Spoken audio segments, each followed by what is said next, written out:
नमस्कार. आपल्या सर्वांचं स्वागत आहे. आपली किडनी सुरक्षा आपल्याच हाती हा एका जबरदस्त कार्यक्रमामध्ये. हा किडनी समस्याग्रस्त व्यक्ती आणि त्यांच्या कुटुंबांसाठी एक अत्यंत महत्त्वाचं ज्ञान उपलब्ध करून देणारा, तसंच एक आपल्या जीवनामध्ये एक सकारात्मक उत्साह भरणारा एक कार्यक्रम असणार आहे. कारण आता आपण बघतो की किडनीचा जो आजार आहे तो बऱ्याच प्रमाणामध्ये सामना करावा लागत आहे अनेक लोकांना. आणि त्यातून म्हणावा असा परिणाम मिळत नाही. भरपूर पैसा खर्च करून सुद्धा किंवा बऱ्याच वर्षापासून.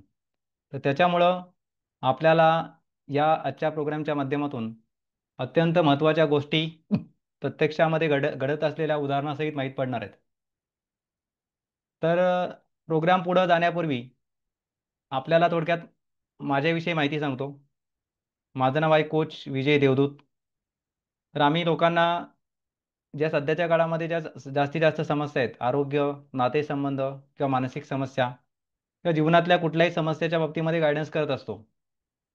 तर आजच्या चर्चेमध्ये आपल्याला ज्या काय महत्त्वाच्या गोष्टी बघायच्या आहेत किंवा ज्या गोष्टींवरती आपल्याला चर्चा करायची आहे, की त्याच्याबद्दल आपण मेसेजमध्ये वाचलं होतं. आपण आमचा व्हॉट्सअप ग्रुप जॉईन केला होता. त्याच्यामध्ये आपल्याला हे जे काही विषय आहेत, की डायलिसिस करणाऱ्या व्यक्तीनं स्वतःला कमीत कमी 25 वर्ष किंवा त्यापेक्षाही जास्त कालावधीपर्यंत एकदम सुरक्षित कसं ठेवायचं, चांगल्या व्यक्तीप्रमाणे. दुसरा जो मुद्दा होता, किडनी समस्या नुकत्याच सुरू झालेल्या व्यक्तीनं किंवा अनेक कालावधीपासून किडनी समस्या सुरू आहे, परंतु डायलिसिस सुरू नाही झालं. तर अशा व्यक्तीनं स्वतःला डायलिसिस करण्यापासून कायम लांब कसं ठेवावं, हे आपल्याला ह्या विषयावरती चर्चा होणार आहे. तसंच या दोनपैकी कुठल्याही व्यक्तीनं दोन्ही दोन्ही प्रकारापैकी कुठल्याही व्यक्तीनं पुन्हा एकदा 100% आरोग्य कसं प्राप्त करावं, हे तीन महत्त्वाच्या विषयांवरती आपण चर्चा करणार आहोत. थोड्या वेळामध्ये सुरुवात करणार आहोत. तत्पूर्वी आपल्याला काही बेसिक गोष्टी बघायच्या आहेत, की सध्याच्या काळामध्ये अनेक आजार, आरोग्याच्या समस्या वाढत चाललेल्या आहेत हे आता आपल्याला माहिती आहे. त्याच्यामध्ये काही मानसिक जे आजार आहेत, की रात्री झोप न येणे, चिंता, ताणतणाव, अतिविचार, नकारात्मक विचार, डिप्रेशन किंवा कुठल्याही प्रकारचे मानसिक आजार. आता याला कुठलीही कारणं असू शकतात, की बऱ्याच लोकांना आर्थिक समस्या आहेत त्याच्यामुळे अशा समस्या येऊ शकतात. नातेसंबंधात काही समस्या आहेत त्याच्यामुळे अशा प्रकारच्या मानसिक समस्या येऊ शकतात. किंवा वेगवेगळ्या प्रकारच्या ज्या आरोग्याच्या समस्या आहेत त्याच्यामुळेही अशा मानसिक समस्या येऊ शकतात. किंवा विशेषतः ज्या लोकांना किडनीचा आजार आहे, त्यांना काही ना काही प्रमाणामध्ये अशा प्रकारच्या ह्या समस्या असतात, मानसिक समस्या किंवा अगोदरच असतात, किडनीचा आजार व्हायच्या अगोदरच बीपीचाही प्रॉब्लेम असतो. आणि त्याच्या व्यतिरिक्त काही शारीरिक आरोग्याच्या समस्या पण जर आपण बघितल्या, तर त्याचंही प्रमाण वाढलेलं आहे मागच्या काही वर्षामध्ये. आणि आपण जी स्क्रीनवरती काही नावं बघतो आजारांची, की ज्याच्यामध्ये किडनीचाही आजार आहे, पॅरालिसिस, हृदयविकार, बीपी, डायबिटीज, कुठल्याही प्रकारचा कॅन्सर, किडनीचे आजार, हे जे काही आजारांची नावं आपण बघतोय स्क्रीनवरती. तर ह्या आजारांमध्ये बघा, की कुठंही आपल्याला व्हायरस दिसणार नाही. व्हायरस नाही याच्यामध्ये, कुठलाही व्हायरस नाही, कुठल्याही विषाणूमुळे किंवा व्हायरसमुळे आजार होत नाही. जसं कोरोनाचा आजारामध्ये व्हायरस होता किंवा इतर काय आजार असतात, मलेरिया असतो किंवा अजून काय असतात, चिकनगुनिया वगैरे, की जे व्हायरसमुळे होतात. तर इथं कुठलाही व्हायरस नाही, तरी सुद्धा हे आजार होतात लोकांना किंवा किडनीचा आजार आता आपल्याला बऱ्याच लोकांना झालेला आहे. आणि आपण असं बघतो, की सध्याच्या काळामध्ये जे अनेक आजार आहेत, आरोग्याच्या समस्या आहेत, त्या संपूर्णपणे दूर होत नाहीत. आहेत अशाच राहतात. कधी-कधी जास्तीत जास्त वेळा समस्या आहेत असं राहतात आणि नंतर-नंतर वाढत-वाढत जातात. आणि किडनीच्या आजारामध्येही तेच होतंय, की अनेक लोकांना आपण बघतो अनेक वर्षापासून अगदी 5-5, 10-10 वर्षापासून लोकं उपचार घेतात आणि तरी त्यांच्या समस्या आहेत अशाच आहेत किंवा वाढत-वाढत चाललेल्या आहेत. तर हे का होतं याचा आपल्याला थोडा शोध घेणं गरजेचं आहे. त्याचं मुख्यतः कारण काय आहे? आता इथून पुढचं प्रत्येक वाक्य किंवा प्रत्येक ज्या काही गोष्टी आम्ही सांगतोय, ह्या जर आपण समजून घेतल्यात, तर आपल्याला एवढा काही फायदा होऊ शकतो. अगदी आपले लाखो रुपये वाचू शकतात या नॉलेजमुळं. त्यामुळं आपण हे जे काही माहिती आहे आजच्या सेशनमधली व्यवस्थित समजून घ्यायची आहे. काही समजलं नाही तर आपण चॅटवरती मेसेज विचारू शकता किंवा शेवटला 15 मिनिटाचा आपला प्रश्नोत्तर सत्र असणार आहे. त्याच्यामध्येही आपण आपले प्रश्न विचारू शकता. अत्यंत हे असं काही नॉलेज आहे की आपल्याला हे नॉलेज शक्यतो कुठं कोणी देत नाही आहे नॉलेज. तर सध्याच्या काळातले जास्तीत जास्त आजार आहेत त्यांचा प्रकार काय आहे? सायकोसोमॅटिक डिसीज म्हणजे मनोकायिक आजार. याचा अर्थ काय की शरीरामध्ये जरी आजाराची लक्षणं दिसत असली तरी सुद्धा त्या आजाराचं मूळ कारण वेगळे आहे. आणि किडनीचा आजार ही त्याच प्रकारचा आहे की किडण्यांची क्षमता कमी झाली असली तरी सुद्धा त्या आजाराचं मूळ कारण वेगळं असल्यामुळं सध्याच्या काळामध्ये जे औषध उपचार आहेत किंवा जे उपचार होतात किडनीच्या आजारावरती तर त्या आजाराच्या मुळावरती काम होत नाही किंवा होऊ शकत नाही औषधांमुळं. म्हणून ह्या किडनीचे जे आजार आहेत ते समस्या उपचार करून सुद्धा हळूहळू वाढतात किंवा आहेत तशाच राहतात मुळावरती उपचार होत नसल्यामुळं. तर त्याचं मूळ आपल्याला जाणून घ्यायचं आहे की अशा प्रकारचे आजार आहेत किंवा किडनीचा आजार आहे, त्याचं मूळ आपल्याला लक्षात घ्या. ते जर आपल्याला मूळ समजलं आणि ज्या कारणामुळं हा आजार आपल्याला निर्माण झालेला होता त्याच गोष्टी जर आपण अजूनही करत असाल किंवा तशा प्रकारच्या स्थितीमध्ये आपण राहत असाल त्या गोष्टी करणं आपण हळूहळू बंद करा. ऑटोमॅटिकली आपली रिकव्हरी चालू होईल. किडनीच्या आजारातून जेवढा फायदा आपल्याला औषधामुळे सुद्धा होत नाही तेवढ्या गोष्टी ह्या आपण बंद केल्यामुळं किंवा त्यामध्ये सुधारणा केल्यामुळं योग्य त्या गोष्टी केल्यामुळे होणार आहे. सध्याच्या काळातील 80 ते 85% आजारांचं जे मूळ कारण आहे किंवा किडनीच्या आजाराचंही जे मूळ कारण आहे हे आपण व्यवस्थित समजून घ्या. आपल्याला पण लक्षात येईल मूळ कारण काय आहे ते. मूळ कारण बघा हे कुठल्याही कारणामुळं जर एखादा व्यक्ती बऱ्याच कालावधीपासून बऱ्याच महिन्यापासून बऱ्याच वर्षापासून अशा प्रकारच्या मानसिक स्थितीमध्ये राहिला असेल अतिविचार, चिंता, ताणतणाव, नकारात्मक विचार, डिप्रेशन, अनावश्यक भीती, काळजी, कुठल्याही प्रकारचं मानसिक असंतुलन, मग त्याला काही असो, कुठल्याही कारण असो त्याला, नातेसंबंधातल्या समस्या असो, आर्थिक समस्या असो किंवा काल्पनिक भीती असो. कधी-कधी काय काय असतं, काही लोकांना काही समस्या नसतात. पण विनाकारण मनामध्ये भीती भीती वाढत वाढत जाते, की कुठं पेपर वाचला, पेपरमध्ये काहीतरी बातमी वाचली, टीव्हीवरती बातम्या बघतात. असं करत करत त्यांच्या मनामध्ये एवढं निगेटिव्ह विचारांचं चक्र चालू होतं आणि हे बऱ्याच कालावधीपासून राहिलं तर त्यांचा अशा प्रकारच्या त्या चक्रामध्ये अडकतात काही समस्या नसताना सुद्धा. म्हणजे हे आजाराचं मूळ कारण आहे की अशा प्रकारच्या नकारात्मक मनस्थितीमुळं तसंच हे बऱ्याच कालावधीपासून जर होत राहिलं एखाद्या व्यक्तीच्या बाबतीमध्ये मग त्या समस्या खऱ्या असो किंवा खोट्या असो काल्पनिक असो पण मनाची स्थिती जर अशी राहिली अनेक कालावधीपासून किंवा बऱ्याच वर्षापासून तसंच व्यक्तीचं जर काही खाण्यापिण्याच्या बाबतीत किंवा झोपेच्या बाबतीमध्ये काही चुकीच्या सवयी असतील, काही वेळा असतील किंवा अनैसर्गिक जीवनशैली असेल बऱ्याच कालावधीपासून बरं का, बऱ्याच वर्षापासून. हे एका दिवसात, एका वर्षात होत नाही, काही महिन्यात होत नाही. ते अनेक वर्षाच्या आपल्या जीवनशैलीचा म्हणा किंवा ताणतणावाचा परिणाम असू शकतो. अगदी लहानपणापासून आपल्या जीवनामध्ये कशा प्रकारची आपली मानसिकता बनलेली आहे, कशा प्रकारच्या आपल्याला सवयी लागलेल्या आहेत खाण्यापिण्याच्या, झोपण्याच्या बाबतीमध्ये, जीवनशैली आपली कशी बनली आहे किंवा काही समस्या आहेत जीवनामध्ये, ताणतणाव आहे, स्ट्रेस आहे. तर त्याच्यामुळं काय होतं, की आपल्या शरीरामध्ये शरीराच्या फंक्शनिंगवरती हळूहळू ताण पडतो. कारण आपलं शरीर आणि मन हे एकमेकांशी जोडलेलं आहे. आपल्या शरीराच्या स्थितीचा मनावरती परिणाम पडतो किंवा मनाच्या स्थितीवरचा शरीरावरती परिणाम होत असतो. आणि जर सातत्याने शरीरावरती हळूहळू जर ताण वाढत राहिला किंवा पडत राहिला, तर हळूहळू पचन संस्था बिघडते. ते लक्षात येत नाही लवकर. पचनाच्या समस्या निर्माण होतात. हळूहळू शरीराचं बॉडीचं फंक्शनिंग बिघडत जातं. मग बऱ्याच लोकांना काही लोकांना डायबिटीज होतात किंवा म्हणजे ज्या लोकांना जास्त टेन्शन नसतं, स्ट्रेस नसतो त्यांना डायबिटीज होतो बऱ्याच लोकांना. आणि ज्या लोकांना स्ट्रेस असतो जास्त, स्ट्रेस, ताणतणाव कुठल्याही कारणामुळं, नातेसंबंधातल्या समस्या, आर्थिक समस्या किंवा नकारात्मक विचार काही मनस्थिती खराब राहत असेल, मग त्या लोकांच्या बॉडीचं फंक्शनिंगही बिघडतं आणि हळूहळू किडण्यांवरतीही ताण पडायला सुरुवात होते. त्या लोकांना शक्यतो आधी बीपीची समस्या होते, ब्लड प्रेशरची समस्या होते आणि समस्येचं जर मूळ लक्षातच आलं नाही तर हळूहळू बीपीच्याही गोळ्या सुरू असतात. समस्येचं मूळ कारणही सुरू असतं. हळूहळू किडण्यांवरती ताण पडायला सुरुवात होते. मग क्रिएटिन क्षमता कमी झाल्यानंतर क्रिएटिनिनची लेवल वाढायला सुरुवात होते. आणि मग तरी सुद्धा अनेक लोकांना काय होतं की शेवटपर्यंत लक्षात येत नाही आजाराचं मूळ कारण काय. किडण्यांवरती ताण पडेल, क्षमता कमी होत राहील, अशाच गोष्टी सातत्याने होत असतात. आणि त्याच्यामुळं तो आजार हा वाढत वाढतच जातो उपचार घेत असताना सुद्धा. त्यामुळं आपल्याला आजाराचं मूळ कारण बघणं गरजेचं आहे. आणि दुर्दैवाने सध्याच्या काळामध्ये जास्तीत जास्त लोकांना फक्त या दोनच गोष्टी माहिती आहेत बरं का, दोनच गोष्टी माहिती आहेत. पहिलं म्हणजे काय की आपल्याला जर काय आरोग्याच्या समस्या आहेत त्या सोडवण्यासाठी चांगला डॉक्टर किंवा हॉस्पिटल यांच्याकडे जाणे आणि उपचारासाठी जो लागणारा पैसा आहे तो जमवणे. आता ह्या दोनच गोष्टी कॉमनली लोकांना माहिती आहेत. आणि आपल्याला पण ह्या जर दोनच गोष्टी माहिती असतील तर फक्त तेवढ्यामुळं किडनीचा आजार किंवा अशा प्रकारचे जे आजार आहेत ते ठीक होत नाहीत हे आपल्याला आम्ही सांगू इच्छितो.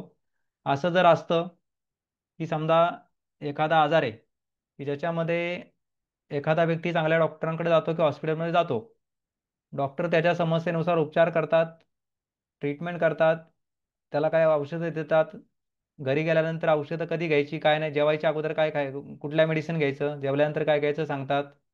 मग तो व्यक्ती डॉक्टरांच्या सल्ल्याप्रमाणे घरी जेवण करतो, जेवणा अगोदरचे मेडिसिन घेतो, नंतरचे मेडिसिन घेतो आणि आराम करतो.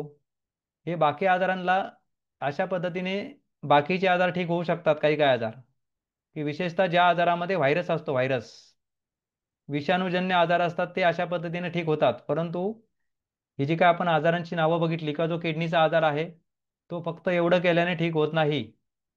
की उपचार डॉक्टरांची ट्रीटमेंट घेतली मग तुम्ही कुठल्याही अगदी जगामधला एक नंबरचा जरी डॉक्टर असेल ना किडनी स्पेशलिस्ट, तर तुम्ही त्यांच्या सल्ल्याने जरी औषधं घेतलीत आणि त्यांनी सांगितल्याप्रमाणे डाएट फॉलो केलात आणि जेवण केलं, मेडिसिन घेतलं, फक्त आराम केलात आणि बाकी याच्या पलीकडे काही नाही केलं किंवा वेगळा काही प्रयत्न नाही केलात तरी सुद्धा तुमचा आजार हा वाढू शकतो. अशा अशा प्रकारे आपल्याला हे लक्षात घेणं गरजेचं आहे किडनीच्या आजाराची वास्तविकता. बघा आतापर्यंत आपल्याला ज्या काही गोष्टी सांगतो आम्ही त्या जर समजत असतील तर आपण चॅटमध्ये येस म्हणून टाईप करायचं आहे. म्हणजे आपण हळूहळू बऱ्याच महत्त्वाच्या गोष्टी जाणून घेणार आहोत. तर आमचा उद्देश आहे की ज्या किडनीच्या समस्या लोकांना आहेत त्यांना किंवा त्यांच्या कुटुंबांना योग्य ते नॉलेज देणे, त्यांना योग्य प्रकारचं मार्गदर्शन करणे, की त्यांचा जास्तीत जास्त पैसाही वाचला पाहिजे किंवा त्या त्या समस्यातून त्यांना बाहेरही पडता आलं पाहिजे. तर आपल्याला ही आणि प्रत्यक्ष उदाहरणं सुद्धा आम्ही सांगणार आहोत बरं का, की उदाहरणं सुद्धा सांगणार आहोत की कशा प्रकारे लोकांना चांगले रिझल्ट सुद्धा मिळतात आजारामध्ये. तर आपण यस म्हणून टाईप करा चॅटमध्ये जर आपल्याला आतापर्यंतचा सगळं सगळं बोलणं समजलेलं असेल. तर आता आपण किडनीचा आजार आणि सध्याची एकंदरीत परिस्थिती हा विषय आता चर्चा करतोय. बघा सध्याच्या काळामध्ये ज्या व्यक्तीला किडनीचा आजार होतो त्या व्यक्तीसोबत त्याचं संपूर्ण कुटुंब एका खूप मोठ्या संकटामध्ये सापडतं असं म्हटलं जातं. परंतु हे याच्यामध्ये खरं तर हे तथ्य नाही. मोठं संकट कधी वाटेल की जेव्हा जर आपल्याला त्या आजाराविषयी पूर्ण नॉलेज नसेल तरच आपल्याला ते संकट वाटणार आहे. जेव्हा आपल्याला आजार कशामुळे झाला हे जर समजलं किंवा उपचार घेत असताना आपण काय करायचं काय नाही करायचं हे जर समजलं तर तेच संकट आपल्याला छोटं वाटणार आहे. म्हणजे हा फक्त नॉलेजमुळे फरक पडतो. तर आपल्याला या संकटातून कसं बाहेर पडायचं यासाठीच हे मार्गदर्शन आहे. येस म्हणून टाईप केलेले संतोष सरांनी. धन्यवाद. बघा काय की सध्याच्या काळामध्ये दुर्दैवाने भारतामध्ये किंवा संपूर्ण जगभरामध्ये या संदर्भात जे औषधं किंवा उपचार उपलब्ध आहेत त्यांना मर्यादा असल्यामुळं किंवा कुठलेही ठोस उपचार नसल्यामुळं फक्त त्यावर अवलंबून राहणे अतिशय धोकादायक ठरू शकते. बघा इथे एक झाडाचं उदाहरण दिलेलं आहे, चित्र दिलेलं आहे, की सध्याच्या काळामध्ये जे म्हणजे ज्या प्रकारचे उपचार होतात किंवा मेडिसिन दिली जातात ना किडनीच्या आजाराला, त्यामध्ये काय होतं की आजाराच्या मुळावरती काम होत नाही. की समजा इथं झाड आहे, झाड जर सुकलं असेल, झाडाची पानं सुकली असतील, तर त्याला वरून कितीही पाणी मारलं, तात्पुरतं झाड टवटवीत होऊ शकतं, परत ते सुकू शकतं. पण मुळाला जर पाणी घातलं तर मग ते झाड हळूहळू पूर्णपणे चांगल्या स्थितीमध्ये येऊ शकतं. तसंच आजाराच्या जर मुळावरती काम झालं तरच किडनीचा आजार हळूहळू रिकवर होऊ शकतो, त्यातून व्यक्ती बाहेर पडू शकतो किंवा त्यातून तो 100% रिकवर सुद्धा होऊ शकतो. आता इथे बघा की एक संतोष दर्डिगे यांनी प्रश्न विचारलाय, 7 वर्षाच्या मुलाला समस्या आहे. तर तिथं सुद्धा आपल्याला एज्युकेशनच मदत करणार आहे. जे दवाखान्यामध्ये इलाज उपलब्ध आहेत ना सध्याच्या काळामध्ये, त्याला एक लिमिटेशन असल्यामुळं प्रत्येक बाबतीत जर आपण उपचारावरती अवलंबून राहिलो तर मग आपल्याला पाहिजे तसे रिझल्ट मिळण्याची शक्यता खूप कमी आहे. पण उपचारासोबत आपण योग्य त्या गोष्टी काय करायच्या, की समजा आता लहान मुलं आहेत, तर त्यांच्याकडून सुद्धा आपल्याला योग्य त्या गोष्टी करून घेता येतात. म्हणजे काय त्याच्यामध्ये एज्युकेशन महत्वाचं आहे. काय म्हणजे गोष्टी जास्त करायची गरज नसते.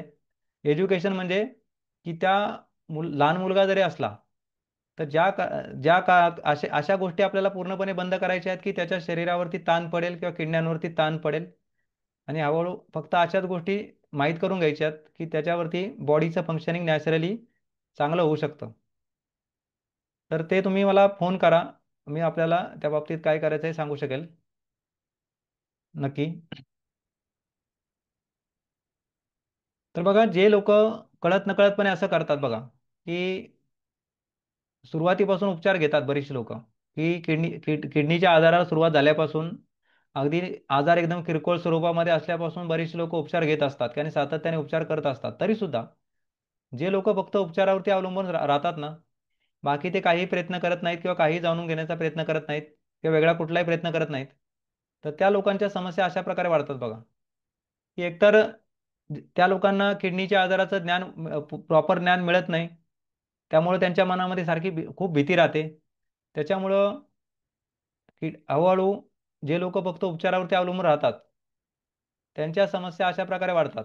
किडण्यांची क्षमता कमी होत राहणे, क्रिएटिनिनची पातळी वाढत राहणे, बीपीचा त्रास वाढणे, डायलिसिस सुरू होऊन ते सातत्याने करावे लागणे, शरीराची कमजोरी वाढत जाणे, नंतर अतिशय खर्च करून सुद्धा समस्या आहेत अशाच राहणे किंवा नंतर त्या वाढत जाणे. म्हणजे उपचार करून सुद्धा बरं का, आता हा अनुभव अनेक लोकांना आलेला आहे आतापर्यंत, की जेवढे जेवढे किडनी पेशंट आहेत ना, 90% लोकांना हाच अनुभव येतो, की अगदी सुरुवातीला फक्त क्रिएटिनिनची लेवल फक्त थोडी दीडच्या पुढे गेलेली असते, दीड दोनच्याही आतमध्ये असते. व्यक्तीची तब्येत एकदम चांगली असते, त्याला कुठलाही त्रास नसतो. फक्त त्याने मेडिकल चेकअप केलेलं असतं. त्याच्यामध्ये फक्त असं दिसतं की क्रिएटिनिनची लेवल थोडी वाढलेली आहे, थोडीशी. अगदी तेव्हापासून बरीचशी लोक उपचार सुरू करतात, सातत्याने उपचार सुरू ठेवतात आणि तरीसुद्धा हळूहळू जास्तीत जास्त लोक या स्टेजला पोहोचतात, की हळूहळू आजार वाढत जातो त्यांचा आणि भरपूर पैसा खर्च करून सुद्धा नंतर काहीच हाती लागत नाही. तर हे कशामुळे होतं, की जे लोक फक्त उपचारावरती अवलंबून राहतात, अजिबात जाणून घेण्याचा प्रयत्न करत नाहीत, की आपल्याला आजाराचं मूळ कारण काय किंवा आपण सुद्धा काही आपल्या हातात सुद्धा काही गोष्टी आहेत. तर तर त्याच लोकांच्या फक्त समस्या अशा प्रकारे वाढत जातात. परंतु आपण आज काही अशी उदाहरणं बघणार आहोत, की ती उदाहरणं ऐकल्यानंतर आपल्या लक्षात येईल, की आपल्या हातामध्ये ज्या गोष्टी आहेत त्या जर आपण केल्या तर कशा प्रकारे चमत्कार वाटेल अशा प्रकारचे परिणाम मिळतात. आता बघा, या संपूर्ण चक्रामध्ये किडनी समस्याग्रस्त व्यक्ती किंवा त्याचं कुटुंब अडकतं असं त्यांना वाटतं. परंतु ह्या चक्रातून सुटणं हे आपल्या हातामध्ये आहे. कसं असतं बघा, की बरेचदा काय असतं, की अनेक लोक डॉक्टरांना दोष देतात, गव्हर्नमेंटला दोष देतात. परंतु इथं या चक्रामध्ये आ- कुणी आपल्याला अडकवत नाही. काय असतं, कुठल्याही जेव्हा तुम्ही डॉक्टरांकडे जाताय, दवाखान्यामध्ये जाताय, जर आपल्याला काही समस्या असेल तर आपल्याला जावं लागतं. आणि आणि उपचार घेतो म्हटल्यानंतर आपल्याला त्याचे पैसे पण भरावे लागणार आहेत. आणि कुठलाही डॉक्टर किंवा हॉस्पिटल आपल्याला बोलावत नाही घरी येऊन किंवा तुम्ही या आमच्या दवाखान्यामध्ये. काय असतं, की या चक्रामध्ये जर आपल्याला बाहेर पडायचं असेल तर ते आपल्याच हातामध्ये आहे. तर ते कसं हे सुद्धा मी आपल्याला पुढे सांगणार आहे. या चक्रातून बाहेर पडणं आपल्याच हातात आहे. तर आपल्याला हा जो काही 90 मिनिटाचा कार्यक्रम आहे, त्याचा आता जो मुख्य विषय आहे त्याला आपण सुरुवात करत आहोत. तर आपण पुढचा अर्धा तास अर्धा तास कमीत कमी आपण लक्षपूर्वक ऐकायच्या सगळ्या गोष्टी. काही समजलं नाही तर आपल्याला शेवटचे 15 मिनिटं आहेत, की ज्याच्यामध्ये आपण प्रश्न विचारू शकता. आणि तर आपल्याला काही प्रश्नांची उत्तरं मिळतील आपल्या. आणि आता आपला कॉन्फिडन्स सुद्धा वाढणार आहे. बघा, आता आपल्याला या 3 मुद्द्यांवरती चर्चा करायला सुरुवात करायची आहे. तर त्यातला पहिला जो मुद्दा आहे, डायलिसिस करणाऱ्या व्यक्तीनं स्वतःला कमीत कमी 25 वर्ष किंवा त्यापेक्षाही जास्त कालावधीपर्यंत एकदम सुरक्षित व इतर निरोगी व्यक्तींप्रमाणे सामान्य स्थितीत कसे ठेवावे. आता फार पूर्वी आहे ना, काही वर्षापूर्वी डायलिसिस करणारा व्यक्ती 2 वर्षापेक्षा जास्त राहतो हेच कोणाला माहीत नव्हतं. बरीचशी लोक अशी समजायची की डायलिसिस चालू झाले म्हणजे आता हा व्यक्ती त्यात त्यात अडकला त्या चक्रामध्ये, किंवा त्यातून तो बाहेरच पडणार नाही, किंवा काही दिवसामध्ये तो संपणार, असाच लोकांचा समज होता. आणि तो समज कशामुळे होता? की अज्ञानामुळं, नॉलेज नसल्यामुळे समज होता तो. आणि तसंच झालं, म्हणजे कुठल्याही आजाराच्या बाबतीत काय होतं की जेव्हा सुरुवातीला आपल्याला माहीत नसतं किंवा कुणालाच माहीत नसतं की नक्की आजार काय किंवा काय, तर त्यामुळं मनामध्ये भीती जास्त असते. जसं कोरोनाचा आजार सुरुवातीला आला होता, किंवा भारतात येण्यापूर्वी त्या आजाराबद्दल एवढी भीती होती. पण नंतर हळूहळू जसे पटापट पटापट लोक बरे व्हायला लागले, तर बाकी लोकांचाही कॉन्फिडन्स वाढून 99% लोक बरे झाले, एवढी भीती पसरून सुद्धा. तर आपल्याला याची काही उदाहरणं बघणार आहोत आपण. म्हणजे आपल्याला लक्षात येईल की कशा प्रकारे कुठलाही व्यक्ती ज्याचं डायलिसिस सुरू झालेलं असेल, तो 25 वर्षापर्यंत सुरक्षित राहा, कमीत कमी 25, जास्तीत जास्त कितीही वर्ष, अगदी 50 वर्षापर्यंत सुद्धा व्यक्ती डायलिसिस करता करता करता सामान्य व्यक्तीप्रमाणे सहजपणे राहू शकतो. सामान्य व्यक्तीप्रमाणे म्हणजे काय? कुठलाही नोकरी, व्यवसाय, कामधंदा या गोष्टी करू शकतो, प्रवास करू शकतो, सर्व काही करू शकतो, शेतात कामं करू शकतो. सर्व काही गोष्टी, शारीरिक मानसिक क्षमता चांगल्या व्यक्तीप्रमाणे त्याच्या मेंटेन राहू शकतात आणि एकदम सुरक्षित चांगल्या स्थितीमध्ये तो राहणं शक्य आहे. आता हे आपल्याला प्रत्यक्षामध्ये घडलेल्या गोष्टींची उदाहरणं सांगितल्यानंतर पटेल. बघा, आता आपण काही उदाहरणं बघणार आहोत. बघा, इथं एक पहिलं उदाहरण आहे. ह्या अशा प्रकारची उदाहरणं ऐकल्यानंतर आपल्यापैकी प्रत्येक व्यक्तीचा कॉन्फिडन्स वाढणार आहे. आपण दोन्ही प्रकारची उदाहरणं सांगणार आहोत की ज्यांचं डायलिसिस सुरू आहे त्यांचीही, आणि ज्यांचं डायलिसिस सुरू नाही झालं त्यांचीही उदाहरणं सांगणार आहोत आपण. बघा, हे पहिलं उदाहरण ऐकल्यानंतर आपल्या आपल्या सेशनमध्ये कोणी डायलिसिस करणारा व्यक्ती असेल तर त्याचा कॉन्फिडन्स हा वाढणार म्हणजे वाढणारच. पुण्यामध्ये एक व्यक्ती आहेत बघा, श्री अंगराज शेडगे म्हणून. तर त्यांचं मागच्या 13 वर्षापासून म्हणजे 2012 पासून डायलिसिस सुरू झालेलं आहे. सुरुवातीला जेव्हा जेव्हा त्यांना किडनीचा त्रास चालू झाला होता त्यावेळेस त्यांना जास्त नॉलेज नसल्यामुळे ते घाबरले होते, किंवा थोडाफार त्यांना घाबरल्यामुळे, बरं का, त्रास झाल्यासारखा वाटत होता, घाबरल्यामुळे किंवा नॉलेज नसल्यामुळं. पण त्यानंतर जेव्हा जेव्हा त्यांना समजलं की आपण उपचारासोबत किंवा डायलिसिस करत असताना काय करायचं, मग काय करायचं, की जसं दोन डायलिसिसच्या मध्ये 3 दिवसाचं अंतर असतं, 3 दिवसाचं. तर त्यांना समजलं डायलिसिस करता करता काय केलं पाहिजे आपण, हे ज्यांना तेव्हा समजलं त्यांना. त्यानंतर त्यांनी हळूहळू त्या गोष्टी करण्यावरती लक्ष केंद्रित केलं. समज त्यांची भीती निघून गेली पूर्णपणे आजाराचं नॉलेज मिळाल्यामुळं. योग्य त्या गोष्टी त्यांनी करायला सुरुवात केली, त्या करत राहिले. आणि नंतर त्यांच्या शारीरिक मानसिक क्षमता जशा पूर्वी होत्या किंवा नॉर्मल व्यक्तीप्रमाणे झाल्या. आणि ते जॉब करतात आणि त्यांना डायलिसिस केल्यानंतर सुद्धा कुठल्याही प्रकारे आराम करायची सुद्धा गरज पडत नाही, एवढ्या प्रकारे ते स्ट्रॉंग आहेत. आणि ते जॉबसोबत एक पार्ट टाइम बिझनेस पण काहीतरी करतात त्यांचा. आणि महिन्याला कमीत कमी 40-50 हजार रुपये इन्कम आहे त्यांचा, 2 वेळा डायलिसिस करून. म्हणजे त्यांचा जो काही महिन्याला खर्च होत असेल त्याच्यापेक्षा 2-3 पट पैसे जास्त कमवता येते. आणि आपला हे ना, फेब्रुवारी महिन्यामध्ये कुंभमेळा होता प्रयागराजमध्ये. तर त्या ठिकाणी सुद्धा ते जाऊन आले. एकदा फॉरेनमध्ये पण जाऊन आलेले ते.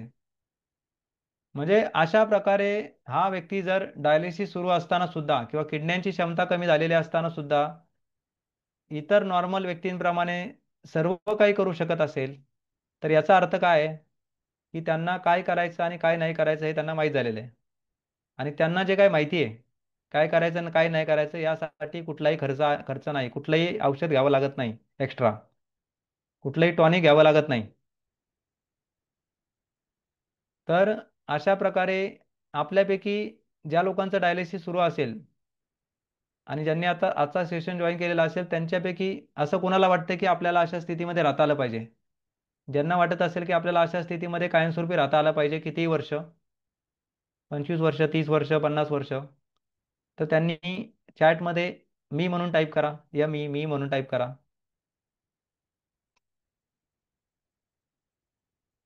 असं हे प्रत्येकाला राहणं शक्य आहे. कुठलाही डायलिसिस करणारा व्यक्ती असेल त्याला अशा परिस्थितीमध्ये कितीही वर्ष राहणं शक्य आहे. त्याला अशी कुठली लिमिट नाही. 5, 10, 15, 25 असं काही नाही. आम्ही फक्त इथं 25 वर्ष टाकले. 50 वर्ष सुद्धा व्यक्ती राहू शकतो, योग्य त्या गोष्टी माहीत असतील तर. आणि ज्या गोष्टी करायच्या असतात त्या करायला खूप सोप्या असतात. पण त्याच्या मागचं आपल्याला त्या गोष्टी समजल्या पाहिजेत का करायच्या. आणि याच्यामुळे बघा की अशा अवस्थेमध्ये डायलिसिस करणारा जो व्यक्ती राहतो त्याला कुठल्याही प्रकारची इमर्जन्सी येत नाही. बऱ्याच लोकांना असं वाटतं की डायलिसिस सारखं सारखं डायलिसिस केल्यामुळे आपण कमजोर पडतो, तर तसं काही नसतं. आपला तो गैरसमज आहे. डायलिसिसमुळे व्यक्ती कमजोर पडत नाही. तर आजाराबद्दल नॉलेज नसेल तर व्यक्ती घाबरतो, सारखा भीतीमध्ये राहतो, तणावामध्ये राहतो.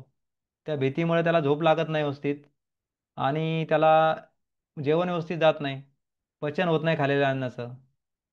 त्यामुळं त्याला शरीराला आराम मिळत नाही, झोप झोप न झाल्यामुळं. पचन व्यवस्थित न झाल्यामुळं अन्न अंगी लागत नाही आणि त्याच्यामुळे तो कमजोर पडतो. बाकी डायलिसिसमुळं काही होत नाही. डायलिसिसमुळं कमजोर होत नाही. उलट डायलिसिसमुळं काय होतं की ज्या किडण्यांचं काम बंद होत नसतं ते काम डायलिसिस करतं. त्याच्यामुळं खरं तर बाकी शरीरावरती परिणाम होण्याचं किंवा बाकी शरीर कमजोर पडण्याचं काहीही कारण नाही डायलिसिसमुळं. सायंटिफिकली बघितलं तर काही काही होऊ शकत नाही डायलिसिस झाल्यामुळं. तर आपल्यापैकी कुठल्याही व्यक्तीला जर अशा प्रकारे स्ट्रॉंग बनायचं असेल तर आपण मी म्हणून टाईप करू शकता, किंवा अशी इच्छा असेल की असं बनायचं आपल्याला, किंवा आपल्याला जर कॉन्फिडन्स वाढला असेल तर सी सी म्हणून टाईप करा, कॉन्फिडन्स. चॅटमध्ये आपण टाईप करायचं म्हणजे आम्हाला लक्षात येईल की आपण हे व्यवस्थित ऐकताय सगळं बोलणं.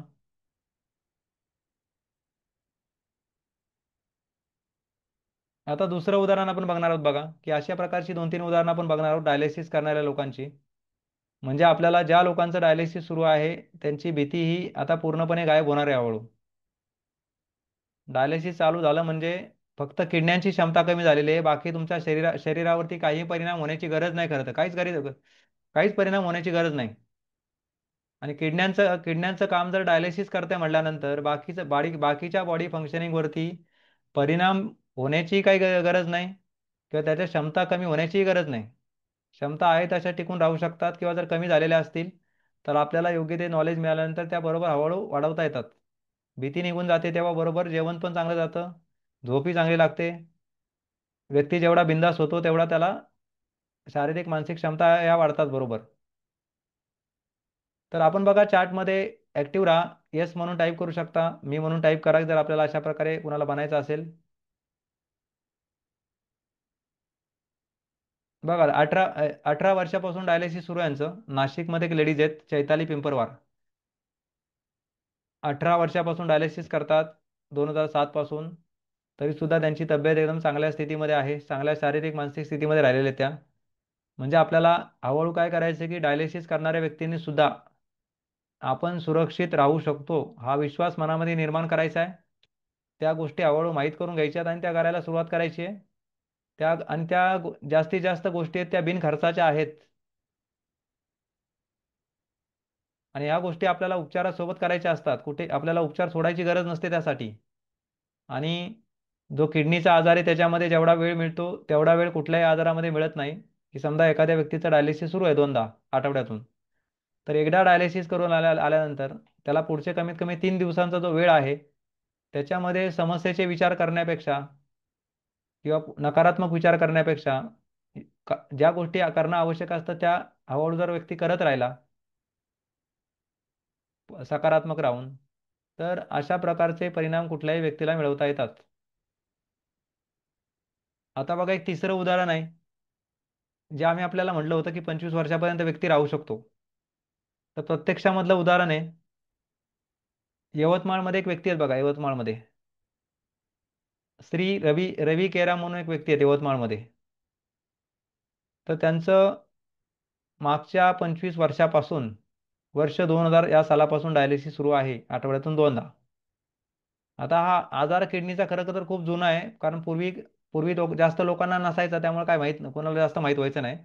आता या मागच्या काही वर्षामध्ये आजाराचं प्रमाण वाढलेलं आहे, त्यामुळे माहीत झालेलं आहे मागच्या 5-10 वर्षामध्ये. नाही तर एखादा आजार जेव्हा जास्त जास्त कोणाला नसतो ना, तेव्हा ते काय त्या आजाराबद्दल जास्त भीती नसते.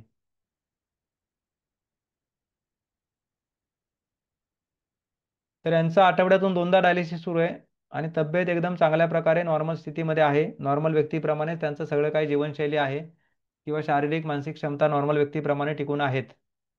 आता बघा, आपण ही 3 उदाहरणं ऐकल्यानंतर डायलिसिस करणाऱ्या लोकांची, ज्यांचा कोणाचा कॉन्फिडन्स वाढला असेल, त्यांनी सी म्हणून टाईप करा चॅटमध्ये, येस म्हणून टाईप करा की कॉन्फिडन्स वाढला आपला, येस म्हणून टाईप करा. या अशा काही गोष्टी आहेत बघा, की कुठल्याही किडनी पेशंट किंवा त्याच्या कुटुंबाच्या जीवनामध्ये एक सकारात्मक उत्साह भरणाऱ्या गोष्टी आपण शेअर करतोय. या गोष्टी शक्यतो आपल्याला ज्या माहीत पडत नाहीत लोकांना लवकरात लवकर. जर आपल्याला माहीत पडतील, माहीत पडतायत, याचा अर्थ आपल्याला एक सकारात्मकता आपल्या जीवनामध्ये वाढणार आहे. एक नवीन उत्साह निर्माण होईल, अशा या गोष्टी आहेत. जर आपल्यापैकी कुणाचा आत्मविश्वास वाढला असेल या 3 प्रकारची उदाहरणं ऐकून, तर आपण यस म्हणून टाईप करा चॅटमध्ये. म्हणजे आपण एक सेशन ऐकताय किंवा लक्षात येते, आमच्या लक्षात येईल. कारण अजून आपल्याला कमीत कमी अर्धा पाऊण तासाचं सेशन बाकी आहे आपलं. साधारणतः पावणे 10 वाजेपर्यंत आपलं चालणार आहे सेशन. त्यामुळं या गोष्टी आपल्याला समजल्या पाहिजेत व्यवस्थित. काही समजलं नाही तर आपण विचारायचं आहे. तर बघा, आपला जो दुसरा मुद्दा आहे, किडनी समस्या नुकत्याच सुरू झालेल्या व्यक्तीनं, नुकत्याच किंवा सुरू झालेल्या व्यक्तीनं, पण ज्यांचं डायलिसिस सुरू नाही झालं. तर याच्यामध्ये अशी बरीच लोकं असतात की ज्यांना नुकत्याच समस्या सुरू झालेल्या आहेत किंवा काही महिन्यांपूर्वी झालेल्या आहेत, काही वर्षापूर्वी झालेल्या आहेत, पण त्यांचं डायलिसिस सुरू झालेलं नसतं. पण अशा लोकांच्या मनामध्ये एक भीती असते, धाकधूक असते, की आपला आजार वाढला तर, डायलिसिस सुरू झालं तर. मग अशा त्यांच्या मनामध्ये भीती असते किंवा शंका असते, की आपलंही डायलिसिस सुरू होऊ शकतं. तर अशा लोकांनी स्वतःला डायलिसिस सुरू होण्यापासून कायमसाठी दूर कसं ठेवायचं? आता ह्या विषयावरती आपण चर्चा करणार आहोत. तर तर आपल्यापैकी कोणाला काय प्रश्न असतील तर चॅटवरती विचारत राहा. आणि शेवटी जो आपला प्रश्नोत्तर सत्र होणार आहे, त्याच्यामध्येही आपल्याला आपल्या प्रश्नांची उत्तरं मिळणार आहेत. ज्यांनी कोणी उशिराने सेशन जॉईन केलं असेल, त्यांनी शेवटपर्यंत थांबायचं आहे. हा, हे 90 मिनिटाचा जो का सेशन आहे आपला, तो 10 वाजेपर्यंत चालणार नाही. पावणे 10 वाजेपर्यंत आपण संपवण्याचा प्रयत्न करणार आहोत, की जेणेकरून आपल्याला बऱ्याच गोष्टी माहीत पडणार पडणार आहेत. आता याची पण काही आपण उदाहरणं बघणार आहोत, की कशा पद्धतीनं या प्रकारची लोकं आहेत, की ज्यांचं डायलिसिस अजिबात म्हणजे सुरूच झाले नाही. इथं बघा, एक उदाहरण आहे. नाशिकमध्ये एक व्यक्ती आहे, छत्रभुज पटेल, श्री छत्रभुज पटेल. त्यांना मागच्या 6 वर्षापूर्वी किडनीचा त्रास सुरू झालेला आहे. त्यावेळेस त्यांची क्रिएटिनिनची लेवल 4 वरती पोहोचलेली होती, 4 वरती राहायची. आणि आता 6 वर्षानंतर सुद्धा त्यांची क्रिएटिनिनची लेवल 2-3, 2-3 या पातळीवरती स्टेबल आहे कायम सातत्याने. त्यांचं आरोग्य ही नॉर्मल व्यक्तीप्रमाणे चांगल्या स्थितीमध्ये आहे. कुठेही त्यांच्या आरोग्यावरती काही परिणाम झालेला नाही. एकदम सुरक्षित चांगल्या स्थितीमध्ये आहे ते एवढ्या वर्षापासून. म्हणजे अशा प्रकारे योग्य त्या गोष्टी करण्याला प्राधान्य आहे. आणि ही जी काही उदाहरणं आपण बघतोय, तर या लोकांनी काय केलं, की फक्त उपचारावरती अवलंबून न राहता आपले सुद्धा काहीतरी वेगळे प्रयत्न सुरू केले. योग्य त्या म्हणजे स्वतःहून धडपड केली, की आपल्याला उपचारासोबत काय करता येईल, काय नाही काय करायचं, काय नाही करायचं, यांनी पटापट, पटापट माहीत करून घेतलं आणि त्या गोष्टी ते करायला सुरुवात सातत्याने करतायत. त्यामुळं त्यांना स्वतःला चांगल्या प्रकारे मेंटेन करणं जमतंय. आता समजा हे हे करणं का गरजेचं आहे आपल्याला? बघा, की उपचार जर उपलब्ध असते, की डायरेक्टली दवाखान्यात व्यक्ती गेला, काही मेडिसिन घेतले, औषधं घेतलं, इंजेक्शन घेतलं आणि जर आजार ठीक होत असता तर मग बाकी काही करायची गरज पडली नसते आपल्याला इतर आजारांप्रमाणे. पण उपचार नाहीत म्हणून तर ह्या वेगळ्या गोष्टी करायच्या आहेत आपल्याला. जगामध्ये कुठेही असा 100% इलाज होत नाही किंवा दवाखान्यामध्ये मुळावरती इलाजच होत नाही आजाराच्या. म्हणून तर आपल्याला काही ना काहीतरी योग्य त्या गोष्टी माहीत करायच्या आहेत आणि त्या गोष्टी अ, आपल्या स्वतःलाच करायला लागतात. ज्या व्यक्तीला समस्या आहेत त्या व्यक्तीकडूनच त्या गोष्टी व्हाव्या लागतात. बाकी कुणीही करून चालत नाही त्या गोष्टी इतर त्याच्यासाठी. की जसं आता आपल्याला जेवण आपल्याला भूक लागल्यानंतर आपणच जेवलं पाहिजे. तसंच आहे की ज्या माणसाला किडनीचा आजार आहे त्या व्यक्तीकडूनच त्या गोष्टी झाल्या पाहिजेत. किंवा इतर लोकांनी त्याला तशी मदत केली पाहिजे त्या गोष्टी होण्यासाठी. किंवा त्याच्या शरीरावरचा ताण कमी होईल, किडण्यांवरचा ताण कमी होईल किंवा तो व्यक्ती जेवढा रिलॅक्समध्ये राहील, प्रसन्न मनस्थितीमध्ये राहील, त्याला चांगल्या प्रकारची झोप लागेल, शांतच चांगल्या क्वालिटीची. त्याने खाल्लेल्या अन्नाचं पचन होईल, अशा इतरांनी त्याला सपोर्ट करणं गरजेचं असतं. बाकी फक्त औषधांनी किंवा उपचारांनी हा आजार 100% ठीक होत नाही. त्यामुळं आपण उपचारासोबत ज्या काही गोष्टी करायच्या असतात त्या उपचारासोबतच करायच्यात आपल्याला. उपचार सोडायची गरज नसते. आणि ह्या ज्या काही ॲडिशनल गोष्टी करायच्या असतात की ज्याच्यामुळे आपल्याला फायदा होणार आहे चांगल्या प्रकारे, तिथं आपल्याला कुठलाही औषध घ्यावं लागत नाही किंवा कुठलाही जास्त खर्च नाही त्यामध्ये. आता बघा एक 2 नंबरचं अतिशय जबरदस्त उदाहरण आहे. नांदेड इथे एक व्यक्ती आहेत बघा, श्री सुरेंद्र जोंधळे. तर त्यांना 2016 मध्ये 10 वर्षांपूर्वी किडनीचा त्रास सुरू झाला आणि त्यावेळेस त्यांची क्रिएटिनिनची जी लेवल आहे ही 9 ते 10 वरती पोहोचलेली होती. आता हे जास्त प्रत्येक व्यक्तीच्या बाबतीत होतं बरं काय असं, की जेव्हा नुकताच किडनीचा त्रास सुरू होतो त्या व्यक्तीला, तर त्या व्यक्तीलाही त्या आजाराबद्दल काय माहीत नसतं. त्याच्या कुटुंबातल्या कुणालाही माहीत नसतं प्रॉपर काय नक्की आजार काय आहे, कशामुळे झाला, कशामुळे वाढतोय, कशामुळे कमी होऊ शकतो, काही माहीत नसतं. आणि ते घाबरलेले असतात किंवा आजाराबद्दल काहीतरी भीती त्यांनी ऐकलेली असते, असं होतं तसं होतं. त्या भीतीमुळेच त्या माणसाचं जेवण बंद होतं. त्याला जेवण जात नाही, झोप लागत नाही, त्याच्यामुळे त्याचा आजार वाढतो. पट आणि जेव्हा त्याला हळूहळू हळूहळू त्या आजाराचं नॉलेज मिळतं किंवा थोडा जसा जसा वेळ जातो तसा तसा त्याला जरा माहिती होतं आजाराबद्दल काय काय करायचं काय नाही करायचं. काही गोष्टी या न सांगता सुद्धा समजतात बऱ्याच लोकांना. कुणी सांगायची गरज नाही पडत आणि त्याच्यामुळे हळूहळू जरा ते नंतर स्टेबल होतात काही दिवसानंतर किंवा काही महिन्यानंतर. म्हणतो ना आपण सेटल होणे. तर ते सेटल होतात आणि जे लोक उपचारासोबत योग्य त्या गोष्टी काय करायचं काय नाही करायचं हे माहीत करून घेतात ते तर एवढे एवढे काय हळूहळू स्ट्रॉंग बनतात किंवा एवढ्या काय नॉर्मल स्थितीमध्ये येतात की त्यांना काहीच टेन्शन राहत नाही आणि एकदम सुरक्षित राहतात ते. तर या व्यक्तीचं 10 वर्षापूर्वी क्रिएटिनिन लेवल 9-10 वरती राहायची आणि आत्ता 2025 मध्ये त्यांची क्रिएटिनिनची लेवल 3 ते 4 या पातळीवरती स्टेबल आहे सातत्याने अनेक वर्षापासून. करायची त्यांना आतापर्यंत गरज पडली नाही. सगळं काय त्यांचं एकदम चांगल्या स्थितीमध्ये बॉडी फंक्शनिंग सगळं काय चालणं हिंडणं फिरणं जेवण प्रवास ह्या सगळ्या गोष्टी नॉर्मल व्यक्तीप्रमाणे आताही सुरू आहेत एवढ्या वर्षापासून. फक्त सुरुवातीलाच त्यांना थोडाफार असं वाटलं होतं की आपल्याला थोडा त्रास होतोय. मग अशा प्रकारच्या गोष्टी जर ह्या काही लोकांना जमत असतील किंवा काही लोकांकडून होत असतील तर ह्या गोष्टी प्रत्येकाकडून खरं तर होऊ शकतात नॉलेज मिळालं तर किंवा योग्य त्या गोष्टी माहीत झाल्या काय करायचं काय नाही तर होऊ शकतात.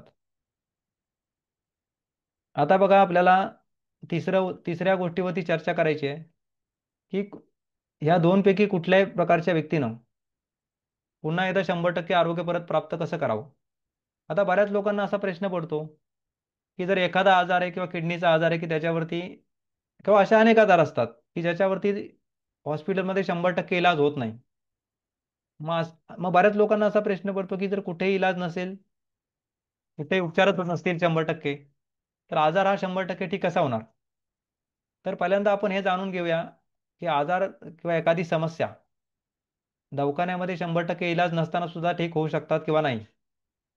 तर जसा आमचा अभ्यास आहे त्याप्रमाणे आम्ही अशा अनेक लोकांचा अभ्यास केलेला आहे की जगभरामध्ये आत्तापर्यंत अशा लाखो घटना घडलेल्या आहेत की अनेक लोकांना असे आजार होते की त्या आजारावरती जगामध्ये कुठेही इलाज नव्हता, कुठेही उपचार नव्हते, कुठेही शक्यता नव्हती की ते लोक ठीक होऊ शकतात.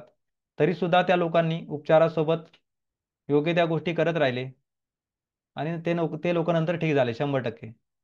तर कुठल्याही प्रकारचे शारीरिक मानसिक आजार 100% ठीक होऊ शकतात आणि हे आपल्याला आम्ही समजण्यासाठी की सर्व काही शक्य आहे आणि ते कसं शक्य होतं हे समजण्यासाठी एक आम्ही आपल्याला व्हिडिओ दाखवणार आहोत. त्या व्हिडिओमध्ये प्रत्यक्षामध्ये घडलेल्या एका गोष्टीचं उदाहरण आहे आणि त्या व्यक्तीला तो व्यक्ती ज्या प्रकारे समस्येमध्ये अडकला होता, तर तशा प्रकारचा जर व्यक्ती परत पाहिल्यासारखा होऊ शकत असेल कुठेही उपचार नसताना, किंवा खुद्द डॉक्टरांनी सांगितलं होतं त्या व्यक्तीला की तो व्यक्ती परत स्वतःच्या म्हणजे अजिबात स्वतःचं शरीर सुद्धा हलवू शकणार नाही, फक्त तो डोळ्यांनी बघू शकतो आणि ऐकू शकतो एवढं डॉक्टर बोलले होते. हे त्या व्यक्तीलाही माहीत होतं. तरी सुद्धा त्या व्यक्तीनं स्वतःचे प्रयत्न चालू केले उपचारासोबत, आणि तो व्यक्ती परत पहिल्यासारखा नॉर्मल झाला. तर त्याचा आधी आपण व्हिडिओ बघणार आहोत आणि त्यानंतर आपला आजचा सेशन पुढे कंटिन्यू करणार आहोत. तर मी पुढच्या 1 मिनिटामध्ये एक व्हिडिओ प्ले करत आहे, सर्वांनी लक्षपूर्वक बघायचा आहे.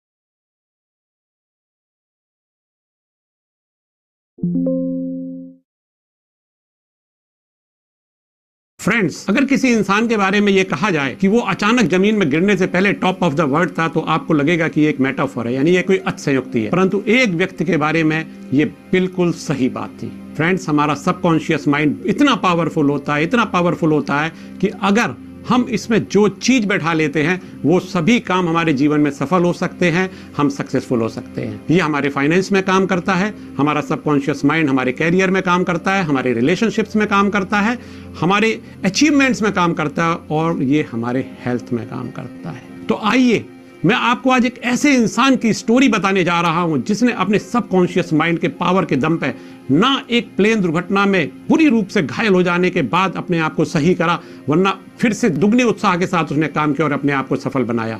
जी हाँ दोस्तों, अगर आप ये स्टोरी सुनना चाहते हैं तो आप आइए और मेरे साथ जुड़िए। ये इंसान का नाम था मॉरिस ई गुडमैन, जिसे दुनिया मिरेकल मैन के नाम से जानती है। दोस्तों, ये बात है 10 मार्च 1981 की। मॉरिस ई गुडमैन ने अपना 172 सेस्ना प्लेन एक दिन पहले ही खरीदा था। उन्हें फ्लाइंग में बहुत रुचि थी और वो इस प्लेन को लेकर अपने उड़ान भर रहे थे। वो पूरे समय शाम को चेसपीक बे के किनारे इस फ्लाइट का आनंद ले रहे थे, बड़े ही मगन थे। अच्छी लग रही थी उनको ये उड़ान, लेकिन ये अचानक क्या हुआ। जैसे ही वो रनवे पर लैंड करने जा रहे थे, उनके जो सिंगल इंजन प्लेन था उसका इंजन की पावर खत्म हो गई, पावर बंद हो गई। अचानक उन्होंने अपने विंडशील्ड के सामने एक हाई वोल्टेज केबल वायर देखे और उनका प्लेन उस हाई केबल वोल्टेज में फंस गया और जा करके रनवे से क्रैश हो गया। आप सोच सकते हैं कि सिंगल इंजन प्लेन, छोटा प्लेन जिसमें कोई और नहीं बैठ सकता, यदि एक आदमी बैठता होगा उसमें कितना स्पेस होता होगा, और जब वो पूरे इंपैक्ट के साथ नीचे जमीन पर टकराएगा तो उसमें कितना बड़ा विस्फोट होगा। मॉरिस ई गुडमैन बुरी तरह घायल हो गए थे।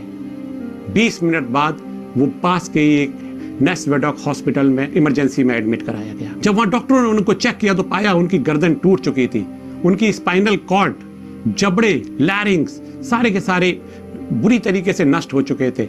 उनके फेफड़े की सारी मांसपेशियां बुरी तरह से डैमेज हो गई थी, वो बड़ा मुश्किल से सांस ले पा रहे थे। उनकी गर्दन टूट चुकी थी, उनके बाउल्स, उनके किडनी, सारे के सारे लीवर बुरी तरीके से डैमेज हो चुके थे। वहां डॉक्टरों ने जब उनको चेक किया तो उन्होंने पाया यहां पर उनका इलाज नहीं हो सकता है। उन्होंने कोशिश की, उन्होंने सोचा कि इनको किसी पास के हॉस्पिटल में ले जाए। वहां पर एक नजदीक में एक नॉरफॉक हॉस्पिटल था जो वहां से 40 माइल्स दूर था। किसी तरह डॉक्टरों ने एक रिस्क लेने की ठानी कि चलो हो सकता है वो मॉरिस को बचा सकें, और वो मॉरिस को उस 40 मील दूर हॉस्पिटल ले गए। इस बीच उनके परिवार वालों को इंटीमेट कर दिया गया, उनके सारे के सारे परिवार वाले उस नॉरफॉक हॉस्पिटल में पहुंच चुके थे। जैसे ही मॉरिस पहुंचे वहां पर, उनको डॉक्टरों ने स्ट्रेचर पर लिटाया और अंदर एकदम से ऑपरेशन थिएटर ले गए। डॉक्टरों ने जब उनकी ये हालत देखी तो उनकी जो सिस्टर वहां पेट वर्ल्डो खड़ी हुई थी, उनसे बताया कि बहुत मुश्किल है कि मॉरिस आज रात सरवाइव कर जाए, और अगर वो सरवाइव कर गए तो भी उनकी आंख और कान के नीचे की पूरी बॉडी काम करने लायक नहीं रहेगी, उससे तो बेहतर एक मौत होगी। परंतु मॉरिस की किस्मत में कुछ और लिखा था। मॉरिस के सबकॉन्शियस माइंड की पावर इतनी ज्यादा थी कि उन्होंने अपने आप को इतना, सबकॉन्शियस माइंड की पावर से अपने आप को इतना स्ट्रांग कर रखा था कि उनका ऑपरेशन 9 घंटे चला। एक खास बात यह थी, इस पूरे दौरान मॉरिस होश में थे, क्योंकि उनके जो पावर थी, जब उनका सिंगल इंजन प्लेन बंद हुआ, मॉरिस बताते हैं उनके दिमाग में एक all of a sudden within a fraction of the second ये थॉट था कि it is going to be crashed in the land and I have to keep myself awaken. और यही पावर थी कि वो उनको हल्का सा कॉन्शियस रखे हुए थे। रात में ऑपरेशन चला, ये ऑपरेशन 9 घंटे चला। मॉरिस को हर अंग को शरीर के तारों से सिल दिया गया था, प्लास्टिक से सिल दिया गया। किसी तरह 9 घंटे के सक्सेसफुल ऑपरेशन के बाद वो रात मॉरिस सर्वाइव कर गए। लेकिन डॉक्टर अभी भी बहुत ज्यादा होपफुल नहीं थे। डॉक्टरों को ये मालूम था कि मॉरिस सर्वाइव कर चुके हैं, परंतु पूरी उम्र उनको आंख और कान के नीचे उनका शरीर काम नहीं करेगा। पूरी उम्र वो इवन सांस भी नहीं ले पाएंगे। जब उनको हॉस्पिटल में इमरजेंसी में लाया गया तो उनके फेफड़े काम नहीं कर रहे थे, वो सांस नहीं ले पा रहे थे। उनको एक मेडिकल टर्म्स में ट्रैकिटोमी बोला जाता है, गले में एक पाइप डाल करके उनको सांस दिलाई जा रही थी। शायद डॉक्टरों ने बोला इनको सांस लेने के लिए पूरी उम्र रेस्पिरेटर पर रहना पड़ेगा। जब मॉरिस ने यह बात सुनी, दूसरी सुबह उन्होंने अपने मन को रिफ्रेम किया, अपने सबकॉन्शियस माइंड को एक्टिवेट किया और उन्होंने कहा नहीं, I am a winner, I am not a loser. हो सकता है मॉरिस अपनी एक किताब द मिरेकल मैन में लिखते हैं कि मैं, हो सकता है उस समय जो मौत होती वो एक अच्छा ऑप्शन होता, to buy that death will be a cheaper option, but I have always remained a salesman, I will not buy it, I am a rather good salesman. ये बहुत बड़ा डॉक्टरों के सामने, पैट वॉल्डो उनकी सिस्टर बताती है, डॉक्टरों के सामने बहुत बड़ा चैलेंज था। मॉरिस आईसीयू में थे, उनका ऑपरेशन सक्सेसफुल हुआ था, लेकिन अभी भी डॉक्टर बहुत होपफुल नहीं थे। वो जानते थे कि अगर मॉरिस सर्वाइव कर जाएंगे अभी भी, तब भी उन्हें पूरी उम्र एक चेयर से बंधे रहना पड़ेगा, मशीन्स पर रहना पड़ेगा, रेस्पिरेटर से सांस लेनी पड़ेगी, ट्यूब से खाना पड़ेगा। वो सिर्फ अपनी आंखों से देख सकते थे और कानों से सुन सकते थे। परंतु मॉरिस ने अपने आप को कन्विंस किया, अपनी इंटरनल पावर को स्ट्रांग किया, अपने सबकॉन्शियस माइंड को स्ट्रांग किया और उन्होंने अपने आप से कहा, no, I will survive, I will lead a normal human beings life, और जो मेरी अगली आने वाली क्रिसमस है वो मैं अपने घर में मनाऊंगा और मैं इस हॉस्पिटल से अपने पैरों से बाहर निकल कर जाऊंगा। दोस्तों, एक बहुत बड़ी स्टोरी है। मॉरिस एक 35 साल के युवा थे। अगर आप इनका बचपन देखें तो मैं आपको बताना चाहूंगा कि वो बहुत ही एक केयरलेस टाइप के एडल्ट हुआ करते थे, जिसका दिशा नहीं थी, जिसको जीवन में कुछ नहीं पता था वो क्या करना चाहते हैं। किसी तरह उनके अंकल ने उनको एक लाइफ इंश्योरेंस कंपनी में 13 वीक के ट्रायल पे लगाया हुआ था। वो कोई अच्छा परफॉर्म नहीं करते थे। One fine day what happened with him, it has changed his entire life. वो एक ड्रग स्टोर में गए, वहां पर ड्रग स्टोर में ड्रग तो उनको नहीं मिली, पर वहां पर उनको एक बुक मिली। ये बुक थी नेपोलियन हिल द्वारा लिखी, थिंक एंड ग्रो रिच। उन्होंने इस बुक को उठाया और बोला, इट्स ए चीपर ऑप्शन, अगर by thinking only I can become a rich, why to do work, and what happened. वो बुक लेकर के आए और उन्होंने अपने कबर्ड में रख दी। वो बुक धूल खाती रही तब तक, जब तक कि एक दिन उनकी नजरों के सामने पड़ी और उनके अपने क्यूरियोसिटी जागी कि चलो ला इसको पढ़ के देखता हूं। जब उन्होंने पढ़ा तो नेपोलियन हिल की किताब में जो कोट नेपोलियन हिल ने लिखा था, वो लिखा था, whatever a mind can conceive, believe it can achieve. इस एक सेंटेंस ने मॉरिस ए गुड मैन के जीवन की दिशा बदल दी। उन्होंने अपने लाइफ इंश्योरेंस कैरियर में बहुत सक्सेस हासिल की। वो एक बहुत सक्सेसफुल लाइफ इंश्योरेंस एजेंट बने। वो 5000 स्क्वायर फीट के वर्जीनिया में अपने बड़े मकान में अपनी वाइफ सैंडी के साथ रहा करते थे, सेस्ले ड्राइव किया करते थे, और एक दिन पहले ही उन्होंने अपना ये सेस्ना 172 प्लेन खरीदा था। वो एक बहुत अच्छी लाइफ लीड कर रहे थे। और उस साल जब उनका एक्सीडेंट हुआ, उस समय वो अपने $15 मिलियन का जो सेल रिकॉर्ड था उसको क्रैक करने जा रहे थे, परंतु होने को कुछ और ही मंजूर था। और इस प्लेन दुर्घटना में मॉरिस पूरी तरह से घायल थे और हॉस्पिटल में पड़े थे और अपनी जिंदगी से लड़ रहे थे। लेकिन उन्होंने कभी हार नहीं मानी, उन्होंने कभी अपने जीने की आशा को नहीं छोड़ा, और उन्होंने बार बार अपने सबकॉन्शियस माइंड को रिफ्रेम किया कि one day he will be healthy, he will lead a normal life end definitely he will do it. दोस्तों, उनकी इस पूरी की पूरी जो स्ट्रगल था उसमें उनकी सिस्टर पैट वॉल्डो उनके साथ थी। मैं सभी को ये मैसेज देना चाहता हूँ, family is very important. Family does not mean only your wife और your kids. Family means your friends, your brothers, your parents, your sister, anyone who can help you. तो हमेशा उनको अपना सम्मान रखें, अपने फ्रेंड से जुड़े रहें, अपने फैमिली से जुड़े रहें। वो देख नहीं सकते थे, वो समझ नहीं सकते थे, वो बोल नहीं सकते थे, वो सांस नहीं ले सकते थे। पैट वॉल्डो जो उनकी सिस्टर थी, उनके लिए एक कार्डबोर्ड बनाया गया और उसमें उन्होंने उसको 4 पार्ट में डिवाइड किया, जिसमें 2-2 लाइनें डाली जिसमें लेटर्स लिखे। और उनसे जो नर्सेज आकर के कहा करती थी हॉस्पिटल में, दिखाती थी कि कौन से स्क्वायर में आप कुछ वर्ड्स बोलना चाहते हो, तो वो पलक झपकाया करते थे। He used to communicate by blinking his eyes. एक नए मेथड, एक नई टेक्नोलॉजी, एक नया तरीका निकाला गया जिससे कि वो मॉरिस से कम्युनिकेट कर सकते थे। और मॉरिस अपनी प्रॉब्लम्स के बारे में, अपने पूरे बॉडी के बारे में, कि कहाँ उनको दर्द हो रहा है, कहाँ वो अनईजी फील कर रहे हैं, कहाँ वो ईजी फील कर रहे हैं, वो जान पाते। और धीरे धीरे उन्होंने रिकवर करना शुरू कर दिया। 2.5 महीने बाद उनका रेस्पिरेटर हटाया गया, वो खुद से सांस ले सकते थे। लेकिन उनके सामने एक बहुत बड़ा चैलेंज था, उनकी स्पाइनल कॉर्ड क्रश हो गई थी। अब उनको अपने न्यूरोलॉजी पे काम करना था, क्योंकि उनको सिग्नल्स नहीं मिलते थे, वो चीजों को परफॉर्म नहीं कर पाते थे। धीरे धीरे करके उन्होंने एक एक होल में डालने का प्रयास किया, और वो पूरी की पूरी एक एक्सरसाइज की, और उन्होंने धीरे step by step by step by step अपने एक एक ऑर्गन को पर फोकस करके अपने सबकॉन्शियस माइंड की पावर से अपने आप, अपने बॉडी को सिग्नल दे दे करके अपने आप को सही किया। और फाइनली वो दिन आया जब मॉरिस अपने पैरों पर उस हॉस्पिटल से निकल के बाहर निकले। तो दोस्तों, ये कहानी हमें ये बताती है कि अगर आप कोई भी कार्य करने की दृढ़ इच्छा शक्ति को पाल लें, उसे अपने सबकॉन्शियस माइंड में फीड कर लें, तो डेफिनेटली आप उसको अचीव कर सकते हैं। You can become A successful. यहां से मॉरिस की एक नई दिशा तय हुई। उन्होंने सेल्स का जॉब छोड़ा, वो बाहर निकले, उन्होंने लोगों को अपनी स्टोरीज बताना शुरू किया, और उनके जो गुरु थे जिग जैगलर, जो उस समय के सबसे बड़े मोटिवेशनल स्पीकर थे, उनके साथ उन्होंने काम करना शुरू किया, और he became a very successful motivational speaker across the world.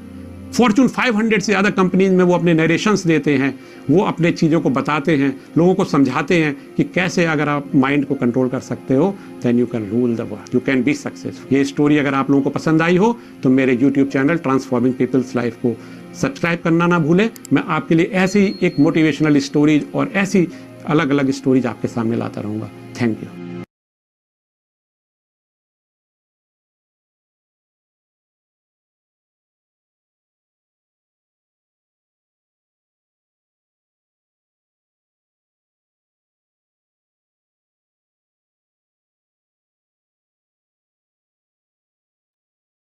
बघा, आता आपण एक व्हिडिओ बघितला आहे, सत्य घटनेवरती आधारित व्हिडिओ आहे। ही जी आपण घटना बघितली, व्हिडिओ बघितला, तर ही घटना 1981 मध्ये घडलेली होती। आणि त्या व्यक्तीचं विमान अपघातामध्ये पूर्ण शरीर उद्ध्वस्त झालं होतं, किडन्याही डॅमेज झाल्या होत्या, पूर्ण बॉडी डॅमेज झाली होती। आणि व्हिडिओमध्ये कसं सांगितल्याप्रमाणे त्या व्यक्तीला डॉक्टरांनी सांगितलं होतं की हा व्यक्ती फक्त वाचला असला तरी बघू शकतो डोळ्यांनी आणि ऐकू शकतो, बाकी त्याला त्याचं शरीरसुद्धा हलवता येणार नाही असं डॉक्टरांनी सांगितलं होतं, आणि त्या व्यक्तीलाही माहिती होतं। पण त्यात त्या व्यक्तीलाच कुठली गोष्ट माहिती होती की आपल्या मनाची शक्ती, प्रत्येक व्यक्तीच्या मनामध्ये जी शक्ती, मोठी शक्ती असते, त्याचा वापर कसा करायचा हे त्या व्यक्तीला ऑलरेडी माहीत असल्यामुळं उपचार त्याचे सुरू होते। ICU मध्ये होता, श्वास श्वास घेता येत नव्हता त्याला, कृत्रिम श्वास लावला होता, जागेवरती पडून होता तो, स्वतःचं शरीरसुद्धा हलवू शकत नव्हता। तशा अवस्थेमध्ये त्यांनी मनाची शक्तीचा वापर कसा करायचा आहे त्याला माहीत असल्यामुळं त्याने वापर करत राहिला उपचार घेत असताना। आणि उपचार सुरू असताना, म्हणजे उपचार प्लस मनाच्या शक्तीचा वापर, याच्यामुळं हळूहळू त्याची रिकव्हरी व्हायला लागली, आणि ज्या गोष्टी उपचारांच्या माध्यमातून पॉसिबलच नव्हत्या त्यासुद्धा प्रत्यक्षामध्ये आल्यानंतर आणि काही महिन्यानंतर तो व्यक्ती परत पाहिल्यासारखा झाला, की म्हणजे ॲक्सिडेंट होण्यापूर्वी जसा तो होता तसाच परत पाहिल्यासारखा झाला, आणि नॉर्मल व्यक्तीप्रमाणे त्याचं आयुष्य अजूनही जगतोय, आणि हा व्यक्ती अजूनही जिवंत आहे। या व्यक्तीची आपण स्टोरी सगळी टाकलीत ना गुगलवरती, गुगल टाका, त्यांचे पुस्तकं पण आहेत, मिरॅकल मॅन म्हणून। म्हणजे अशा प्रकारे ज्या गोष्टी उपचारांच्या माध्यमातून पॉसिबल नसतात त्यासुद्धा प्राप्त करता येतात उपचारासोबत, आपण योग्य त्या गोष्टी जर केल्या तर। म्हणजे अशा अनेक मार्ग असतात खरं तर आपल्या समस्या सोडवण्याचे किंवा कुठल्या आजारातून बाहेर पडण्याचे। तर आता आपण जी काही उदाहरणं बघितली, डायलिसिस करणाऱ्या लोकांची उदाहरणं बघितली, काही लोकांची उदाहरणं बघितली की ज्यांचं डायलिसिस सुरू झालं नाही स्वतःला चांगल्या प्रकारे मेंटेन केल्यामुळं, किंवा हा जो एक आपण व्हिडिओ बघितला, अशा आतापर्यंत भरपूर घटना घडलेल्या आहेत जगभरामध्ये। तर ह्या लोकांनी काय केलेलं आहे बघा, या लोकांनी ह्या फक्त दोन गोष्टींचा वापर केलेला आहे कळत नकळतपणे। काही लोकांना गोष्टी माहीत होत्या, किंवा काही लोकांना अशा काही सवयी होत्या की ज्याच्यामुळे त्यांच्याकडून ह्या गोष्टी ऑटोमॅटिकली होतात। तर या लोकांनी काय केलेलं आहे, वैज्ञानिक गोष्टी किंवा ज्ञान याचा वापर त्यांनी केलेला आहे। म्हणजे काय, की उपचार घेत असताना त्यासोबत नक्की काय करावं, काय करावं, असं काय करावं किंवा काय झालं पाहिजे की जेणेकरून हळूहळू समस्या कमी होऊन त्या व्यक्तीच्या शारीरिक क्षमता वाढू शकतात, मानसिक क्षमता वाढू शकतात, किंवा तो व्यक्ती 100%ही ठीक होऊ शकतो। म्हणजे काय करावं आणि काय करू नये, म्हणजे अशा कुठल्या गोष्टी करू नयेत की ज्याच्यामुळे समस्या वाढू शकतात, शारीरिक मानसिक समस्या कमी होऊ शकतात, किंवा व्यक्ती अजून अ, कमजोर होऊ शकतो, किंवा आजार अजून वाढू शकतो। तर ह्या गोष्टींचं ज्ञान ज्या लोकांना असतं ते बरोबर स्वतःला व्यवस्थित सुरक्षित ठेवतात. तर आपल्याला आणि सध्याच्या काळात मध्ये काय होतंय की जास्तीत जास्त लोकांकडून फक्त म्हणजे अशाच गोष्टी होतात खरं तर, की त्यांच्यामुळे त्यांच्या समस्या वाढत आहेत. कारण कुठलाही कसं असतं की जेव्हा आपल्याला म्हणजे हे मुद्दामून कोणी करत नाही, की किडनीच्या आजाराचं ज्या ज्या लोकांना ज्ञान असेल पूर्णपणे किंवा काय करायचं काय नाही करायचं हे जर माहीत असेल तरच योग्य त्या गोष्टी त्या व्यक्तीकडून होऊ शकतात. आणि जास्तीत जास्त लोकांकडून काय होतं की चुकीच्या गोष्टी होत राहतात, त्यांचा आजार वाढत राहतो, पैसा खर्च होत राहतो आणि बऱ्याच लोकांना हे शेवटपर्यंत लक्षात येतच नाही. आणि तसंच ही अशा प्रकारची एक आपण उदाहरणं बघितली, ती लोक मनाच्या शक्तीचा वापर करतात. जसं आता आपण व्हिडिओमध्ये ऐकलं की त्या व्यक्तीला आपली मनाची शक्ती कशी वापरायची हे अगोदरच माहीत होतं. किंवा काही काही लोक असे असतात की ते दुसऱ्या लोकांची मदत घेतात की ज्यांना माहिती आहे की मनाची शक्ती कशी वापरायची, त्यांची मदत घेऊन त्यांच्या समस्या दूर ते करतात. म्हणजे मनाची शक्ती कशी वापरायची हे आपल्याला स्वतःलाच माहीत पाहिजे असलं पाहिजे असं काही नाही. ज्या व्यक्तीला ती शक्ती कशी वापरायची किंवा ज्याचा अभ्यास आहे किंवा आता आमचा याच्यामध्ये बराच अभ्यास झालेला आहे, तर त्या कुठल्याही अशा लोकांची मदत घेऊन त्याचा आपण वापर करून आपल्या समस्या दूर करू शकता, त्यासाठी मदत घेऊ शकता. कारण सगळ्याच गोष्टी ह्या उपचारांनी जर म्हणजे शक्य असत्या, किंवा किडनीचा आजार बरा होणं फक्त औषधं घेऊन किंवा उपचार घेऊन शक्य असतं, तर मग आपल्याला बाकी काही करावं लागलं नसतं. आता बघा, हे यशस्वी लोकांनी पार केलेले टप्पे आपण बघूया, की जे लोक नकळतपणे यशस्वी होतात ना, अ, ते लोक अशा प्रकारे किंवा आपण जे काही उदाहरणं बघितलीत, तर ते लोक अशा प्रकारे टप्पे पार करतात. काय करतात? पहिलं म्हणजे काय की आपला सकारात्मक आत्मविश्वास जास्तीत जास्त वाढवणे. की जसं आता तुम्ही हा प्रोग्राम बघितल्यामुळे किंवा उदाहरणं ऐकल्यामुळे आपला आत्मविश्वास वाढलेला आहे. त्या प्रकारे ही लोक उपचारांच्या माध्यमातून काय शक्य आहे काय नाही याच्यावरती जास्त ते लक्ष केंद्रित करत नाहीत. त्यांना काय पाहिजे असतं, काय परिणाम पाहिजे त्याच्यावरती ते लक्ष केंद्रित करतात आणि तसे प्रयत्न करतात. त्यामुळं हळूहळू त्यांचा आत्मविश्वास वाढतो, मन वर्तमान काळात राहतं. जीवनातील प्रत्येक क्षणामध्ये ते आनंद शोधतात, मनस्थिती प्रसन्न ठेवतात. त्याच्यामुळे त्यांना रोज रात्री चांगल्या प्रकारची झोप झोप लागते, शांत गाढ झोप लागते. म्हणजे अशा प्रकारे ते एक एक टप्पा पार परत करत करत पुढे पुढे जातात आणि मग हळूहळू त्यांची योग्य निर्णय घ्यायची क्षमता वाढते. आजाराचं त्यांना योग्य ते ज्ञान मिळतं, मनस्थिती प्रसन्न राहते, झोप चांगली लागते. त्याच्यामुळं योग्य निर्णय घ्यायची क्षमता वाढते, मनामध्ये चांगले विचार राहतात, सकारात्मक विचार राहतात. ज्या विचारांची गरज असेल अशाच विचार राहतात मनामध्ये. कुठलेही नकारात्मक विचार त्यांच्या मनामध्ये येत नाहीत. चांगल्या प्रकारच्या कल्पना करतात. आता कसं होतं की बरीचशी लोक काय करतात की विनाकारण किंवा आजाराचं ज्ञान नसल्यामुळं किंवा अगोदर काहीतरी भीती मनामध्ये ऐकल्यामुळं किंवा कुठंतरी अगोदर काहीतरी घटना घडल्यामुळं त्याचे विनाकारण अनावश्यक कल्पना विचार करतात. ज्या गोष्टी आपल्याला नको आहेत अशाच विचाराने कल्पना करतात, की आपला आजार वाढला तर, असं झालं तर, तसं झालं तर, इतर लोकांप्रमाणे झालं तर. ज्या गोष्टी आपल्याला नको असतात त्याचा विचाराने कल्पना करून काय ते हाती लागणार नाही आपल्या. आणि हळूहळू आपल्याला योग्य त्या गोष्टी आणि कल्पना करायच्या असतात आणि त्याप्रमाणे आपल्याला कृती करायची असते. त्यासाठी आपल्याला जर योग्य ते ज्ञान असेल किंवा जशी आपण उदाहरणं ऐकली आता, तर तशा प्रकारच्या लोकांचा आपण अभ्यास करायचा किंवा त्या लोकांनी नक्की काय केलं हे माहीत करून घ्यायचं. अशा लोकांशी आपण संपर्क करू शकतो. अशा बऱ्याच लोकांना भेटू शकतो. विशेषतः जे लोक आता डायलिसिस करायला जातात, तिथं एका डायलिसिस सेंटरला कमीत कमी 50-60 लोक असतात. मग तर आपण तिथं बघू शकता, की सगळ्या लोकांचं डायलिसिस एकदम चालू झालेलं नसतं. कुणाचं आत्ता झालेलं आहे, कुणाचं 2 महिन्यापूर्वी झालंय, कुणाचं 2 वर्षापूर्वी झालंय, कुणाचं 10 वर्षापूर्वी झालंय. त्यातल्या त्यात काही लोक असे असतात, की त्यांचं तब्येत एवढी चांगली असते, की त्यांना बघून वाटत नाही की त्यांचं डायलिसिस सुरू आहे. मग अशा लोकांना आपण भेटलं पाहिजे. त्यांना विचारलं पाहिजे, तुम्ही काय करता, काय नाही करत. म्हणजे आपण नॉलेज किंवा जे योग्य ते ज्ञान आहे ना, ते कुठूनही मिळू शकतो. काय करायचं ना, काय नाही करायचं. आणि अशा प्रकारे जी लोक यशस्वी होतात ते एक एक टप्पा पार करत करत करत 10व्या टप्प्यावरती येतात. 10वा टप्पा काय? कोणत्याही परिस्थितीमध्ये आणि नेहमी स्वतःला एकदम सुरक्षित ठेवणे. आता बघा की आपण ज्या लोकांची काही उदाहरणं बघितली, तर ते लोक 11व्या टप्प्यावरती अगदी 11 ते 12 टप्प्यावरती पोहोचलेले आहेत. 12 की समजा आता पुण्यामध्ये व्यक्ती आहेत, त्यांचं 13 वर्षापासून डायलिसिस सुरू आहे. तर ते सध्या 12व्या टप्प्यावरती आहेत असं आपण म्हणू शकतो.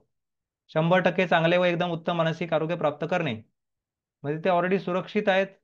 शारीरिक क्षमता, मानसिक क्षमता चांगल्या प्रकारे टिकवलेल्या आहेत आणि मानसिक आरोग्य चांगलं आहे. फक्त त्यांचे शेवटचे 2 टप्पे बाकी आहेत. ते ते जर त्यांनी प्रयत्न केले तर ते सुद्धा त्यांना मिळू शकतात, प्रयत्न केले तर. पण प्रयत्न नाही केले तर मग 12व्या टप्प्यावरतीच थांबणार ते. तर आपण कमीत कमी बघा की आपल्यापैकी प्रत्येक व्यक्तीनं ह्या 11 ते 12व्या टप्प्यापर्यंत सहजपणे पोहोचता येतं. आणि तिथून पुढचेही टप्पे आपल्याला गाठता येतात आपण ठरवलं तर. पण कमीत कमी 12व्या टप्प्यापर्यंत 11-12व्या टप्प्यापर्यंत सहजपणे कुठलाही व्यक्ती पोहोचू शकतो. कितीही वर्ष राहू शकतो.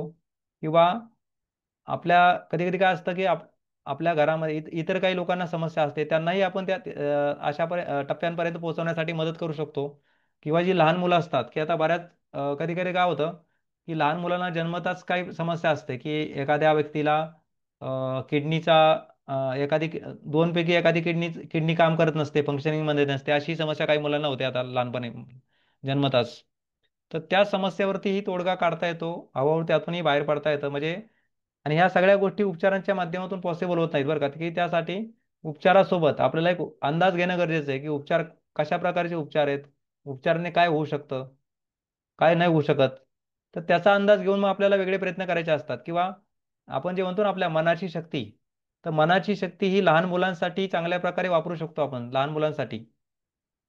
की काय असतं की आता लहान मुलं उलट विश्वास ठेवतात आपल्या, आणि आपल्या मनामध्ये असलेली जी शक्ती आहे ना ती पूर्णपणे बिलीफ या गोष्टीवरती काम करते, बिलीफ. आणि लहान मुलं पटदिशी विश्वास ठेवतात आपण ज्या सांगाल त्या गोष्टीवरती. त्याच्यामुळं त्यांना कुठलीही समस्या आहे किंवा किडनीची समस्या आहे ना तर त्यांना लवकरात लवकर आपण ठीक करू शकतो. म्हणजे फक्त उपचारावरती अवलंबून राहिलं तर ते होणार नाही कदाचित, परंतु त्यासोबत आपल्याला बाकीच्या ज्या काही बऱ्याच अशा गोष्टी असतात, बऱ्याचशा टेक्निक असतात, त्याचा अवलंब करून 2 ते 3 महिन्यामध्ये अशा प्रकारचे काही रिझल्ट मिळू शकतात की डॉक्टर सुद्धा आश्चर्यचकित होऊ शकतात त्यामध्ये. अशा ऑलरेडी भरपूर घटना घडलेल्या आहेत, भरपूर. की अनेक लोकांना अशा काही समस्या होत्या, की काही लहान मुलांना समस्या होत्या, किंवा काही असे वयस्कर लोक होते की जे स्वतः काही करू शकत नव्हते, किंवा काही काही लोक आयसीयू मध्ये होते. पण त्यांच्यासाठी त्यांच्या जवळचा एखादा व्यक्ती आहे की ज्याच्या मनामध्ये तीव्र इच्छा होती की आपल्याला त्या व्यक्तीला ठीक करायचं आहे किंवा आपल्याला काहीतरी करायचं आहे, की फक्त त्या व्यक्तीला डॉक्टरांकडे नेल्यामुळं किंवा पैसा जमवल्यामुळे समस्या ठीक होत नाहीत. काहीतरी वेगळे प्रयत्न करायची पण आपली तयारी असली पाहिजे. तर हा नक्कीच फरक पडतो. किंवा अशा बऱ्याचशा अशा गोष्टी होतात की ज्या उपचारांच्या माध्यमातून पॉसिबल नसतात, त्या मिळवता येतात. तर बघा, आपल्याला कोण मदत करणार हा आता आपल्याला प्रश्न आहे बघा. काय असतं की आपल्याला सुद्धा याच गोष्टींची मदत घ्यायची खरं तर. याच गोष्टींची, काही वेगळ्या गोष्टी करायची गरज नाही. असं म्हटलं जातं बघा की जे लोक कुठल्याही क्षेत्रामध्ये यशस्वी होतात, किंवा आतापर्यंत संपूर्ण जगभरामध्ये अनेक लोकांनी स्वतःला मोठमोठ्या आजारातून किंवा अशक्य आजारातून ठीक केलेले आहे, की ज्याच्यामध्ये 100% इलाज नव्हता, किंवा चांगल्या प्रकारे चमत्कार वाटेल अशा गोष्टी मिळवलेल्या आहेत परिणाम. तसंच काही काही लोक अशी होती की ज्यांना स्वतःला समस्या नव्हत्या, परंतु त्यांच्या जवळच्या कोणाला व्यक्तीला, घरातल्या व्यक्तीला त्यांना समस्या होत्या. ते स्वतः काही करू शकत नव्हते, किंवा काही लहान मुलं होती, परंतु त्यांनी त्यांना मदत केली, मनावरती घेतलं की त्यांच्या समस्या दूर करायच्यात, आणि त्यांना सुद्धा तसे परिणाम मिळाले. म्हणजे अशा प्रकारे आपल्या मनातली शक्ती आपण इतरांसाठीही वापरू शकतो, किंवा त्या दुसऱ्या लोकांनाही मदत करू शकतो. तर आता बघा, ह्या ज्या काही वैज्ञानिक गोष्टी आहेत ना किंवा जे ज्ञान आहेत, याचा आपल्याला जर स्वतःला अभ्यास करायचा म्हटला ना, आपल्याला की ज्या व्यक्तीला समस्या आहेत तर त्या व्यक्तीला स्वतःला एवढा वेळ नसतो, किंवा समस्येच्या प्रभावामुळं तो वापर त्याला करता येत नाही किंवा शिकता येत नाही गोष्टी. किंवा मनाची शक्तीचं कसं आहे की वैज्ञानिक गोष्टी तरी आपल्याला थोडाफार लगेच म्हणजे लवकरात लवकर समजू शकतात प्रयत्न केला तर. पण मनाची शक्ती समजणं याला खूप वर्षांचा अभ्यास केल्यानंतर सुद्धा आपल्याला लवकर समजत नाही की मनाची शक्ती शक्ती नक्की कसे काम करते काय. तर आता म्हणजे माझा स्वतःचा कमीत कमी मी मागच्या 10 वर्षापासून 2014-13 पासून या गोष्टींवरचा माझा काही ना काहीतरी अभ्यास सुरू असल्यामुळं आता बऱ्यापैकी मी आता पण असं म्हणू शकत नाही की मला पूर्ण माहीत झालेली आहे. परंतु परंतु अशा काही गोष्टी माहीत झालेल्या आहेत की ज्या नॉर्मली लोकांना माहीत नसतात, किंवा या शक्तीचा वापर स्वतः कसा करायचा किंवा इतरांना कसं करून द्यायचा, यातल्या बऱ्याच गोष्टी माहीत झालेल्या आहेत.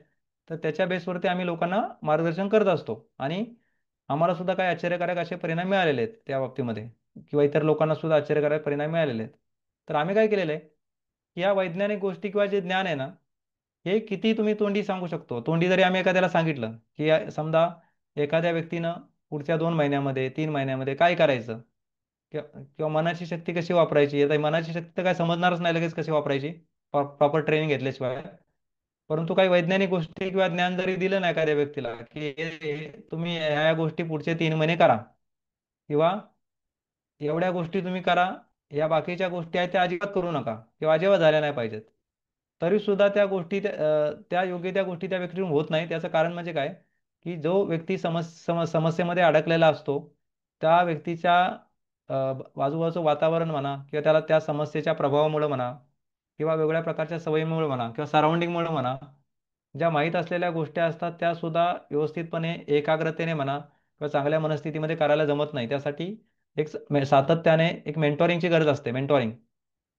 तर त्यासाठी आम्ही काय केलेलं आहे, की आता हे किडनीचा आजार किंवा त्या त्या अनुषंगाने ज्या काही समस्या आता वाढलेल्या आहेत, की लहान मुलांना पण आहेत किंवा अनेक ह्या ज्या काही लोकांना समस्या आहेत. तर यात काय होतं, की नुसत्या तोंडी गोष्टी सांगून त्या गोष्टी होत नाहीत. कारण असं वैज्ञानिकदृष्ट्या सिद्ध झालेलं आहे, की 24 तासामध्ये, प्रत्येक 24 तासामध्ये आपल्या मनामध्ये 60,000पेक्षा जास्त विचार येतात. त्यामुळं माणसाच्या मनामध्ये विचार स्थिर राहत नाहीत. आणि विशेषतः ज्या व्यक्तीला समस्या आहे ना, त्या व्यक्तीचं मन थाऱ्यावर नसतं, किंवा अनेक वर्षापासून, अनेक महिन्यापासून जर एखाद्या व्यक्तीला नकारात्मक विचार करत असेल, निगेटिव्ह विचार करत असेल, किंवा मनस्थिती खराब राहत असेल, तर ती खराब मनस्थितीतून त्याला एका दिवसात बाहेर नाही पडता येत, किंवा नुसतं तोंडी कोणीतरी सांगून त्याला बाहेर पडता येत नाही त्यातून. तर कमीत कमी 1 महिन्यापर्यंत, 2-3 आठवडे किंवा 1 महिन्यात सलग मार्गदर्शन झाल्यानंतर, किंवा 2-3 महिन्यापर्यंत मार्गदर्शन झाल्यानंतर मग त्याला हळूहळू त्या परिस्थितीतून बाहेर काढता येतं. तर आम्ही काय केलेलं आहे, एक किडनी केअर मार्गदर्शन कार्यक्रम सुरू केलेला आहे, की ज्याच्यामध्ये किडनी समस्याग्रस्त व्यक्ती आणि त्यांच्या कुटुंबियांसाठी वरदान ठरेल अशा प्रकारच्या गोष्टी, असे फायदे त्यांना होणार आहेत. आता हे मार्गदर्शन ज्यांना घ्यायचं असेल ते घेऊ शकतात. याच्यामध्ये आम्ही कुठलंही काही कंपल्शन करत नाही. ज्यांना घ्यायचं असेल ते घेऊ शकतात. तर त्याच्याविषयी फक्त मी आपल्याला थोडक्यामध्ये माहिती देतो. ते मार्गदर्शन कशा पद्धतीने असणार आहे, आणि त्यानंतर त्याचा काय फायदा होऊ शकतो हे सुद्धा आपल्याला थोडीफार कल्पना आलेली आहे, काय फायदा होऊ शकतो आपल्याला. तर या मार्गदर्शन प्रोग्राममध्ये कोण कोण सहभागी होऊ शकतं हे जाणून घेऊया. की ज्या व्यक्तीला स्वतःला समस्या आहे, तो स्वतः सहभागी होऊ शकतो.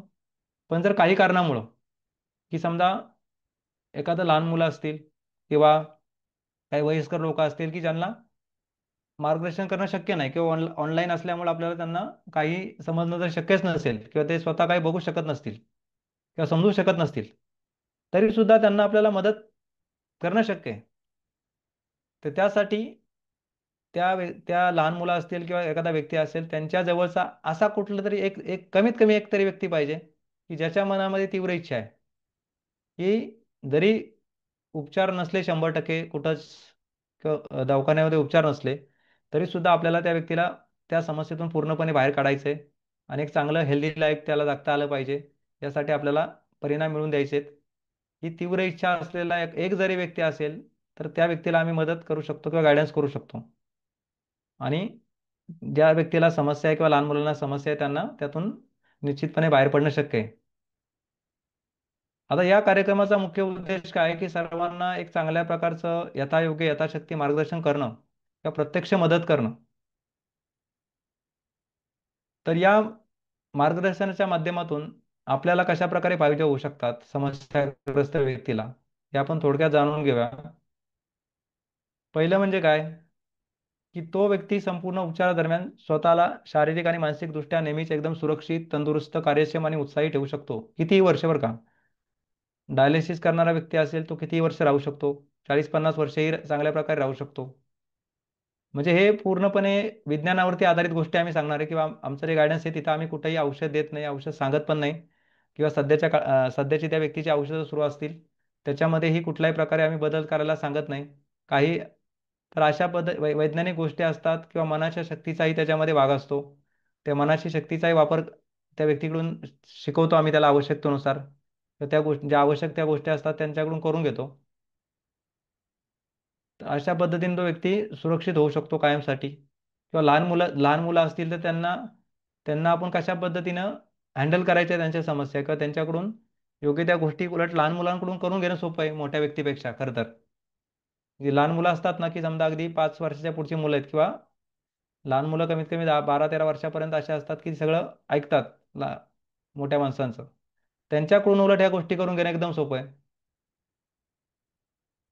त्यानंतर अगदी लवकरात लवकर दुसरा फायदा म्हणजे काय की लवकरात लवकर 100% आरोग्य प्राप्ती त्या व्यक्तीच्या आवाक्यामध्ये येऊ शकते व तो ती निश्चितपणाने प्राप्त करू शकतो. बघा इथं की आपण यशस्वी लोकांचे काही टप्पे बघितले की बरीचशी लोक 12व्या टप्प्यापर्यंत पोहोचलेली आहेत, परंतु हां बघा इथे, हां संतोष सर, बघा तुमचा नंबर मला वाटतं माझ्याकडे आहे का नाही माहीत नाही, पण तुम्ही आमचा जो नंबर आहे ना स्क्रीनवरती किंवा जो आमचा ग्रुपवरती मेसेज असतो ना, तर त्याच्यावरती कॉल करा मला. तर मग तुम्हाला मी गायडन्स वगैरे करू शकतो. निश्चितपणे उपाययोजना करता येतात आपल्याला उपचाराच्या व्यतिरिक्त बऱ्याच अशा गोष्टी असतात, सोप्या सोप्या गोष्टी असतात. त्याच्यामुळे त्यात काही खर्च खरं तर खर्च पण नसतो काही, अशा गोष्टी पण करता येतात. तर तुम्ही नंतर कॉन्टॅक्ट करा मला, किंवा तुमचा नंबर जर माझ्याकडे ग्रुपवरती असेल किंवा तुम्ही मला मेसेज वगैरे काय केलेला असेल तर मी चेक करतो. पण तुम्ही मला कॉल करा. म्हणजे काय असतं की 100% आरोग्य सुद्धा आपल्या त्या व्यक्तीच्या आवाक्यामध्ये येऊ शकतं. पण तिथून पुढे सुद्धा एखादी गोष्ट आपल्या आवाक्यात आली म्हणजे ती मिळणार अशी नाही. आपण पुढे काहीतरी प्रयत्न केला तरच ती 100% मिळणार आहे. की समजा आता ज्या लोकांचं डायलिसिस एवढ्या वर्षापासून सुरू आहे, 13 वर्षापासून सुरू आहे, 15 वर्षापासून सुरू आहे, 25 वर्षापासून सुरू आहे, खरं तर ते लोक 100% ठीक होऊ शकतात. पण त्यांच्या मनामध्ये अजून तसा विश्वास निर्माण झाला नाही कदाचित, किंवा त्यांनी त्यांनी पुढे प्रयत्नच केले नाहीत 100% ठीक होण्याचे, असंही होऊ शकतं. 100% आरोग्यही प्राप्त होणं पॉसिबल आहे. आता आपण बघितलं मगाशी व्हिडिओमध्ये, किंवा अशा अशा जगभरामध्ये एवढ्या मोठमोठ्या घटना घडलेल्या आहेत की आपल्या बॉडीमध्ये ती सिस्टम असते. आपलं शरीर म्हणजे एक मशीन आहे बरं का, मशीन. आणि हे जिवंत मशीन आहे. जसं एखादं बाकी कुठलं मशीन बिघडलं तर ते दुरुस्त करता येतं, पण ते आपोआप होत नाही. परंतु आपलं जे शरीर आहे ना कुठल्याही व्यक्तीचं, ते एक जिवंत मशीन आहे. आणि त्या आपल्या शरीरामध्ये त्याची सिस्टम असते की स्वतः शरीराचं रिपेअरिंग स्वतः होऊ शकतं. शरीर आणि मनामध्ये अशी शक्ती असते की त्या शरीराचं रिपेअरिंग परत होऊ शकतं.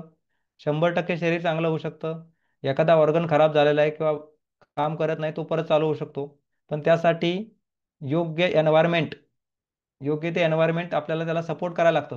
सपोर्टिव्ह एन्व्हायरमेंट क्रिएट करावं लागतं आपल्याला. किंवा शरीरावरती पडणारा जो ताण आहे किंवा त्या शरीराच्या भागावरती पडणारा जो ताण आहे तो पूर्णपणे स्टॉप करावा लागतो. आणि बाकीच्या काही योग्य त्या गोष्टी करायला लागतात की जेणेकरून तो रिपेअरिंगचं काम व्यवस्थितपणे होऊ शकतं. म्हणजे अशा खरं तर खूप वैज्ञानिक गोष्टी आहेत की ज्या आपल्याला माहीत करून घेता येतात. आणि किडनी पेशंटला जेवढा वेळ असतो तो सहजपणे बरंच नॉलेज घेऊ शकतो मोकळ्या वेळेमध्ये. आणि तो स्वतः सुद्धा असं काही नॉलेज प्राप्त करू शकतो की तो स्वतःच आपले 5-10 लाख रुपये वाचवेल, स्वतः ठीक पण होऊ शकेल, शारीरिक मानसिक क्षमता वाढवू शकेल, अशा गोष्टी माहीत करून घेतो, शिकू शकतो, माहीत करून घेऊ शकतो. परंतु बघा की सर्वांना या गोष्टी जमत नाहीत. म्हणून ज्या लोकांना असं वाटतं की आपल्याला जास्त काय फक्त करायची गरज नाही, तर आपण आमचं मार्गदर्शन घेऊ शकता. आता आम्ही ऑलरेडी याचा सगळा अभ्यास केलेला आहे. मनाच्या शक्तीचाही अभ्यास झालेला आहे बऱ्यापैकी. किंवा किडनीच्या आजाराचाही अभ्यास केलेला आहे आम्ही बऱ्यापैकी. अशा अनेक लोकांचा अभ्यास केलेला आहे किडनी पेशंटचा आम्ही. त्यामुळं आप किडनी पेशंटनी नक्की काय करायचं काय नाही करायचं कुठल्याही स्टेजमध्ये, की आता किडनी पेशंट एखादा कुठल्याही स्टेजमध्ये, कुठल्याही किती वर्षापासून आजार असू द्या, त्याचा कितीही जुना असू द्या, कुठल्याही स्टेजला असू द्या, त्याने तिथपासून त्या स्टेजपासून काय करायचं की जेणेकरून त्याची रिकव्हरी होईल, या गोष्टी आता आमचा अभ्यास झालेला आहे बऱ्यापैकी. तर त्याच्या बेसवरती आता आम्हाला मार्गदर्शन करणं ते सोपं आहे. त्यामुळं आपण आमचं मार्गदर्शन घेऊ शकता. आता याच्यामध्ये बघा हे मार्गदर्शन अशा प्रकारे असणार आहे की ज्याच्यामध्ये हे नॉलेज जे आहे ना आपल्याला, हे त्यासाठी आम्ही 21 सेशन बनवलेत फक्त नॉलेजसाठी. की नुसतं असं तोंडी सांगून फोनवरून ते आपल्याला समजणार नाही, किंवा ते आम्हाला एवढं सांगणंही शक्य होणार नाही तोंडी. हे फक्त नॉलेज देण्यासाठी आम्ही पहिले 21 सेशन बनवलेत एका एका तासाचे. 21 रेकॉर्डेड सेशन आहेत की ज्याच्यामध्ये स्टेप बाय स्टेप आम्ही सगळं सांगितलं की किडनीचा आजार कसा निर्माण होतो, कसा हळूहळू वाढत जातो, किंवा आपल्या मनाची शक्ती कशी काम करते, मनातली शक्ती किती मोठी आहे. त्याच्या माध्यमातून ज्या लोकांचे मोठमोठे आजार बरे झाले, जसा आपण एक व्हिडिओ बघितला तसे आम्ही अनेक उदाहरणं सांगतो.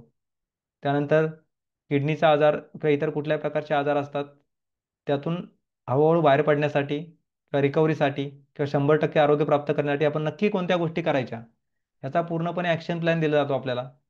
आणि त्या गोष्टी ज्या ज्या गोष्टी आपल्याला करायच्या असतात त्या प्रत्येक गोष्टीचं डिटेलमध्ये सांगतो आम्ही, प्रॅक्टिकली सांगतो त्या गोष्टी का करायच्या, कशासाठी करायच्या, त्याच्यामुळे फायदे काय होतील.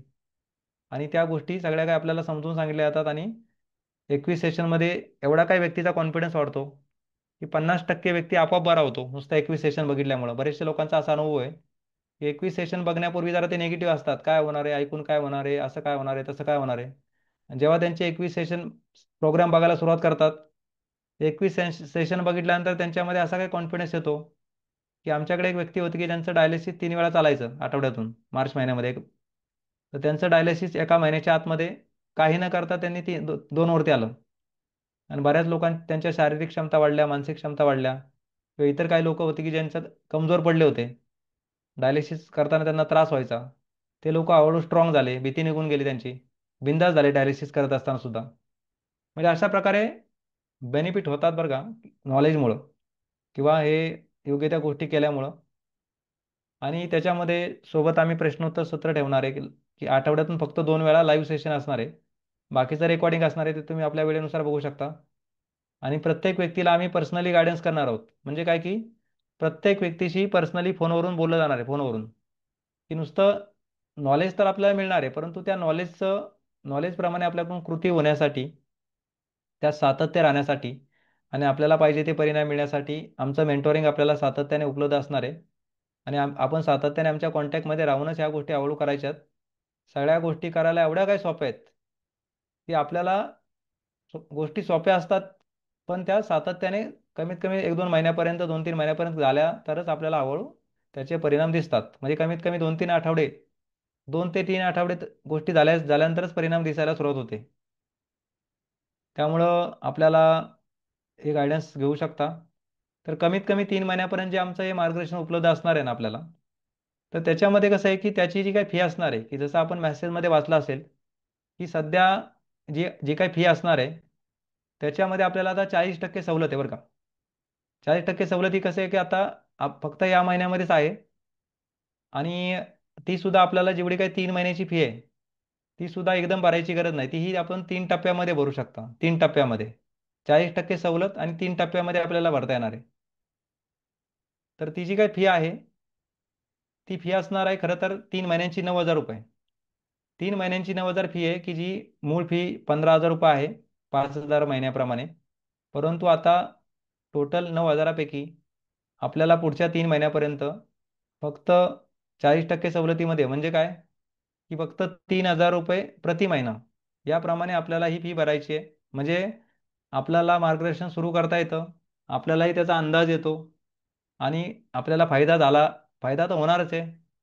आणि त्यानंतर एका एका महिन्याच्या गॅपने आपल्याला पुढची फी भरायची असल्यामुळं आपल्यालाही ठरवता येणार आहे की पुढं आमचं गायडन्स कंटिन्यू करायची किंवा नाही 1 महिन्यानंतर.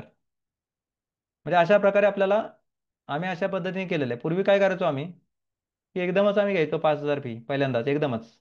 मग बऱ्याच लोकांना काय पडायचं की एकदम 5,000 भरल्यानंतर फायदा त्यांना माहीत नाही पडत ना की फायदा होणार आहे किंवा नाही काय. म्हणून आम्ही असं केलेलं आहे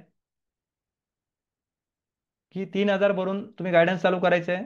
त्याचा फायदा होणार आहे आपल्याला, आता हे आम्हाला माहिती आहे फायदा होणारच आहे. आणि त्याचाही तुम्हाला अंदाज जेव्हा तुम्ही रेकॉर्डिंग बघता, हळूहळू त्या गोष्टी समजून घेता, तर आपल्या लक्षात येतं की किती मोठा फायदा होणार आहे. की जेवढी काय फी आहे त्याच्या कमीत कमी 100 पट, 100 पट आपले पुढे पैसे वाचू शकतात भविष्यात जाणारे 100 पट. म्हणजे जर तुम्ही 3 महिन्यामध्ये 9,000 रुपये भरत असाल तर कमीत कमी आपले भविष्यात पुढे जाऊ शकणारे 9 ते 10 लाख रुपये वाचू शकतात. आणि या गोष्टींचा आपल्याला संपूर्ण आयुष्यभर फायदा होऊ शकतो, संपूर्ण आयुष्यभर. की एखादा व्यक्ती हळूहळू शारीरिक क्षमता वाढवल्या, त्याने मानसिक क्षमता वाढवल्या किंवा तो 100% जर ठीक झाला तर तो संपूर्ण आयुष्यभर या गोष्टींचा फायदा घेऊ शकतो. तर आपल्याला बघा की काय करायचं आहे की आता आपलं प्रश्नोत्तर सत्र सुरू होणार आहे 15 मिनिटाचं, की ज्याच्यामध्ये काय असणार आहे की शेवटच्या ह्या 15 मिनिटामध्ये आपलं सेशन संपणार आहे, की आता आपले 10 वाजता संपणार होतं आपलं सेशन. तर 15 मिनिटामध्ये मी आता माईक ऑन करत आहे. ज्यांना कोणाला प्रश्न विचारायचे असतील तर त्यांनी प्रश्न विचारून पेमेंट करू शकता. 3,000 रुपये आपण भरून गायडन्स आपलं चालू करू शकता. लगेच आपलं गायडन्स चालू केलं जातं, कारण रेकॉर्डेड सेशन असल्यामुळे आपल्याला लगेच ते पाठवले जातात. तुम्ही आजपासून म्हटलं तरी ते बघायला चालू करू शकता. त्यानंतर ज्यांना कोणाला काही प्रश्न नसतील त्यांनी डायरेक्ट पेमेंट करू शकता. तर आता मी mic on minute, 1 minute mic on करत आहे. तर कुणाला ज्यांनी प्रश्न असतील, आता 4 जण फक्त आता ऑनलाईन आहेत. आता बऱ्याच लोकांनी काय केलेलं आहे की यांना या गोष्टी, बऱ्याच लोकांना या गोष्टी समजत नाही ते आपण काय सांगतोय. बऱ्याच लोकांचं काय असतं की उपचारावरती जास्त म्हणजे विसंबून राहतात किंवा याच्या पलीकडे काय होऊ शकतं हे विश्वास नसतो. तर आता बघा, ज्यांना कोणाला प्रश्न विचारायचे आहेत ना, त्यांनी माईक ऑन करा. माईक ऑन करून आपण प्रश्न विचारू शकता.